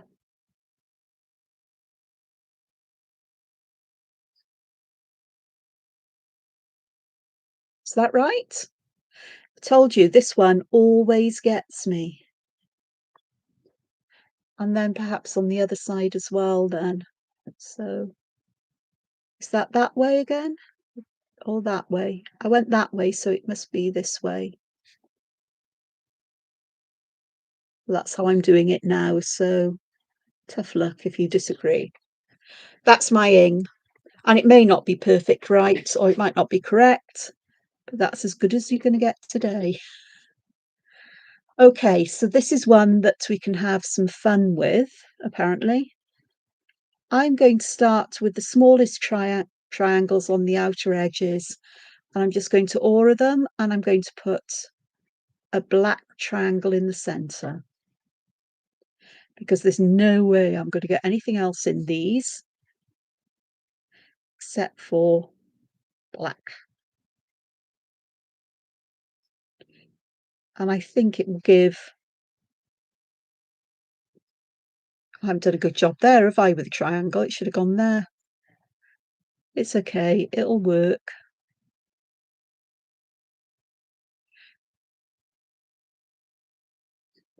I really had thought I'd got ing down to a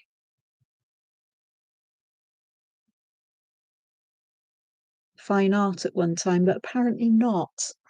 So now we're left with these alternating triangles here, and these are where I want to put some patterns. So I am going to aura these.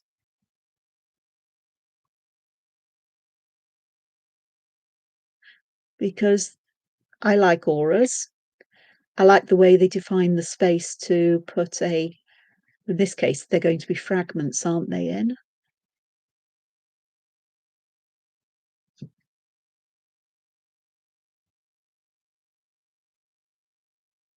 Oh, now I've got one. Ah, yeah. That's okay. It goes that way. And then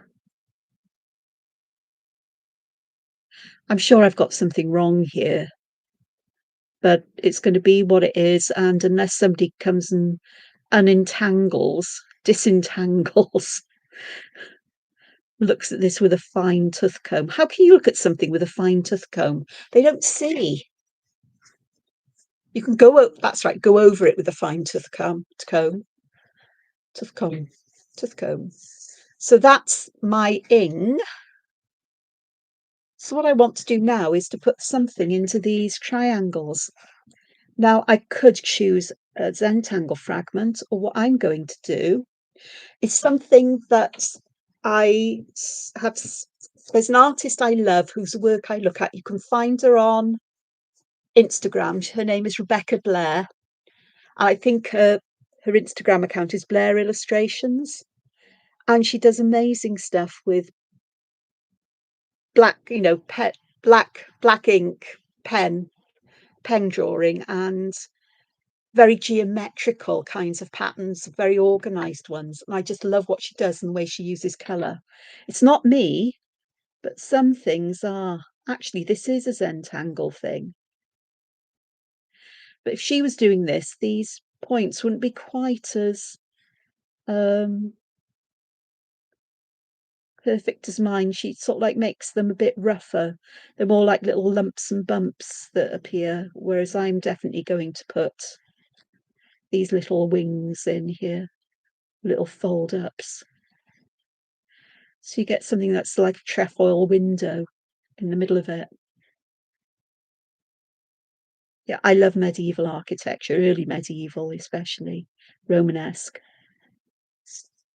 But you don't find trefoils in Romanesque architecture. You find it mostly in Gothic-y or early Gothic and later. But I love a trefoil. I can find these, as on the ends of columns or not columns, arches and things like that. There's just a small space for something. I say that, but I'm sure they'll be found in ribbons as well, borders and so on.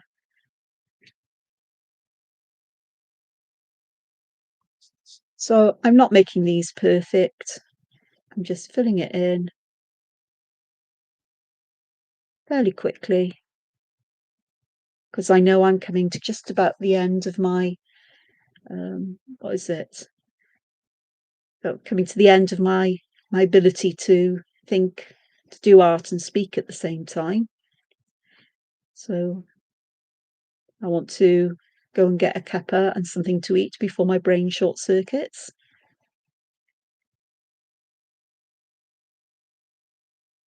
Even though I love this and I love spending time with you all. But there's my ing. How on earth do you add shading to this? Do you know what? I have no idea. So I'm going to go back and have a look at the Zentangle newsletter.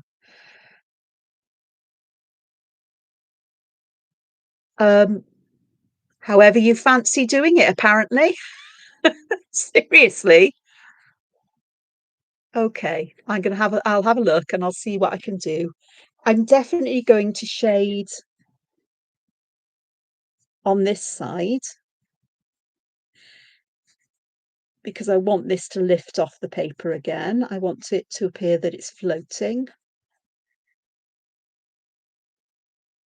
So I only need to add shading on one side, believe it or not, to make that appear to be happening. And I will do something with this space here. It's a bit of an odd space, but you know, I've got lots of fragmenty patterns and filler patterns, I'm sure, that can be used. And these lovely spirals here would be great because even though they're in boxes, they would actually work as a motif on their own in many ways. I might do a bit of that in a moment just to fill this space in. And perhaps I'll add some shading on this side as well, just to create that, again, that tunnel that's there. And I think on this side, I'm just going to put shading where we've got bits that stick out from like this, just to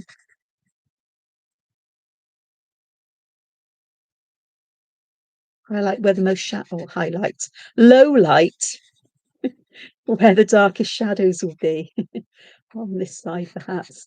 But we'll still have some shading on the other parts. Here, there we go. So that is my ing. Could add some shading in the corners that are dipping away. How would I do that? That one would be there, that one would be there, that one would be there, that one would be there, that one's under there already. So let's have a look at that.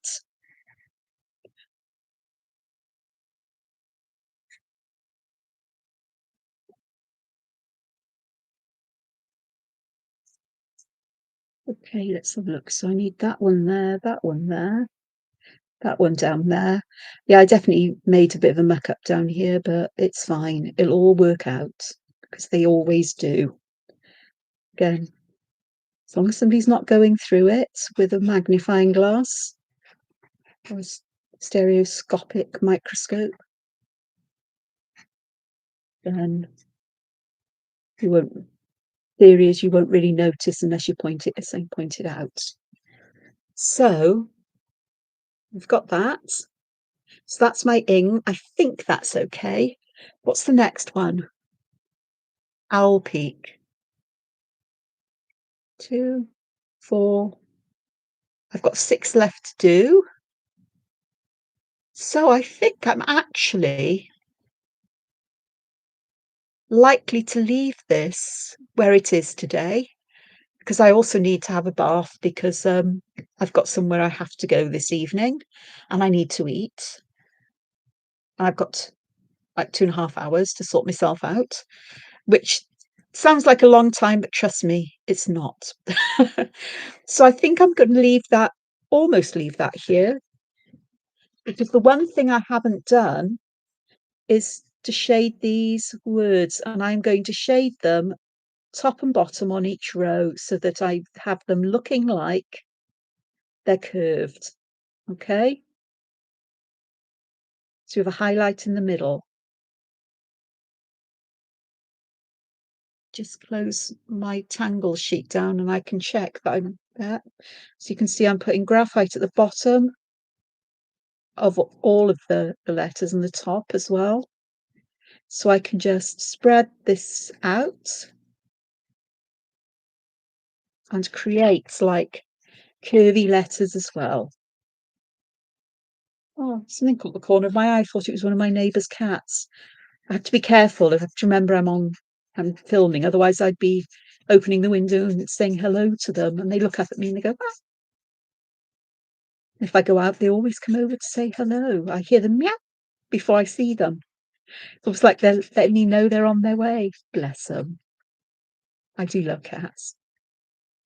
I like animals, generally I love animals but something about cats and me is special. And there are other animals that make me go, oh, a lot more than some.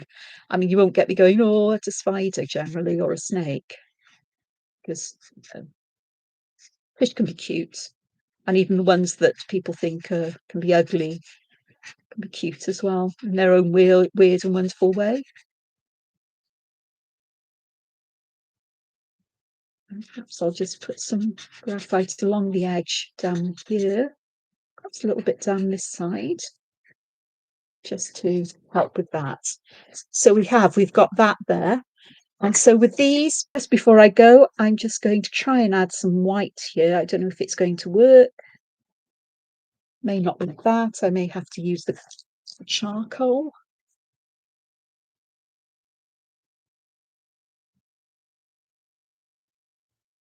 It's a charcoal one. Just doesn't want to go on. It may be the graphite that's there. But I will definitely get a white pen to add the highlights to bring out that little bit more. Yeah, it's not really showing up, is it? Maybe that the background color is just so light that it's not going to really show up. So the white gel pen will be required. So I hope you've enjoyed this. I hope it's given you some ideas as to what to do. Oops, wrong way in. Let's go out. So this is my page for today so far. And I've got the rest of this sheet to do for the rest of Inktober. It's I'm glad I started with the cannula and saw the connection between cannula and Bactria in some ways, that it's not a similar construction, but the shapes used are similar, if that makes sense. There's an affinity between them, or synergy, or they belong to a family of lines and forming patterns. And I think that's the case with a lot of Zentangle things. Shattuck was interesting because you can't really my mind was trying to think of a way of changing these shapes a little bit, like putting a little divot in them. But let me just try, because I've got fragments everywhere. So I can add fragments of Shattuck here, perhaps, just to try. There. So if I put a line with something like this in, and I aura this, like so. Then the next one, oh shoot, that should have had a divot in there. So I can just, perhaps I'll just fill them in then.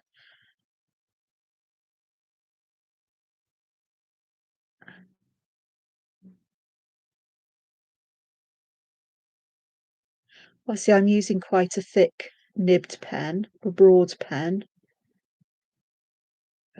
So that creates a different kind of feeling to Shattuck, doesn't it? And I'll just put that there. And then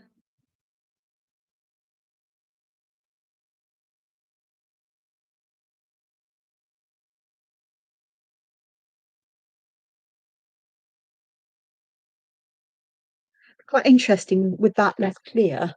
And of course, this way, then we'll just have it going down that way because there is nothing else I can do about that.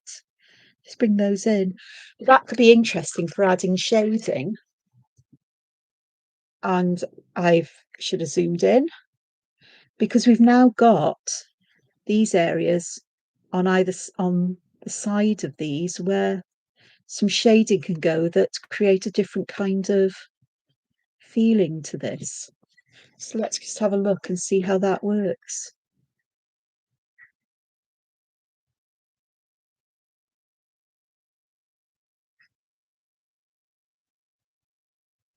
So flipping out towards the flat parts. So that adds a completely different feeling. It's still Shattuck. That works. I'm chuffed to bits with that. So let's add another bit over here, perhaps. There you are, bonus. Going back to Shattuck.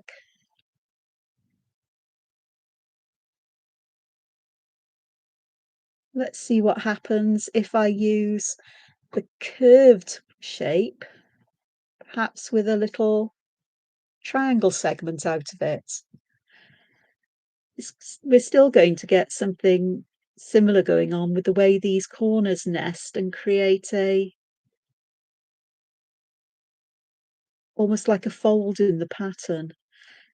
I'm really making a mess here. So we've got this one, and I'm going to leave that section there open. I'm going to try to. So let's go this way. Not as straight as I'd like. Oh, not as curved as I'd like, perhaps, but let's go this way and see what happens here.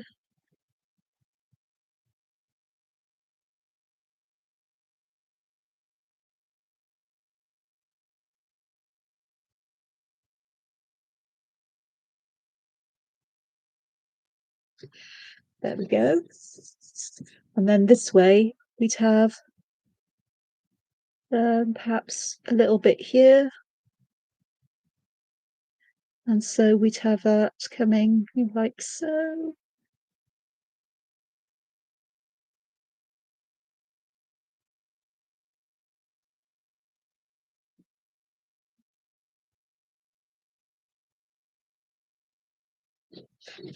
And again, we've got those ripple kinds of things here.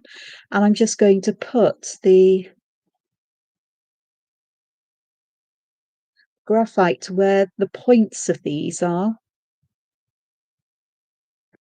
and just shade that away a little bit.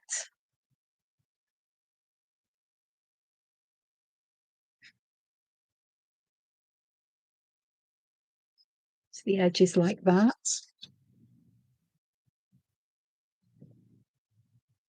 Part of me wants to put some in the bottom, the base of these.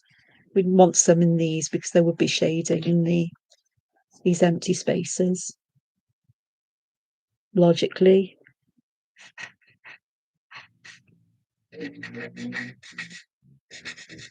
Just along the edges. It's not as pleasant as the rounded one, but it's something that it looks like we've got folds, and perhaps it's where I need to put the shading really on the side where the shadow of the fold would be, which I mean is going to be really here and there. Does that make more sense? Oh, no, because I've mucked up, but that does make more sense. Not the top one, but it makes more sense generally. So let me have a look here, because that one should be on the other side. Here.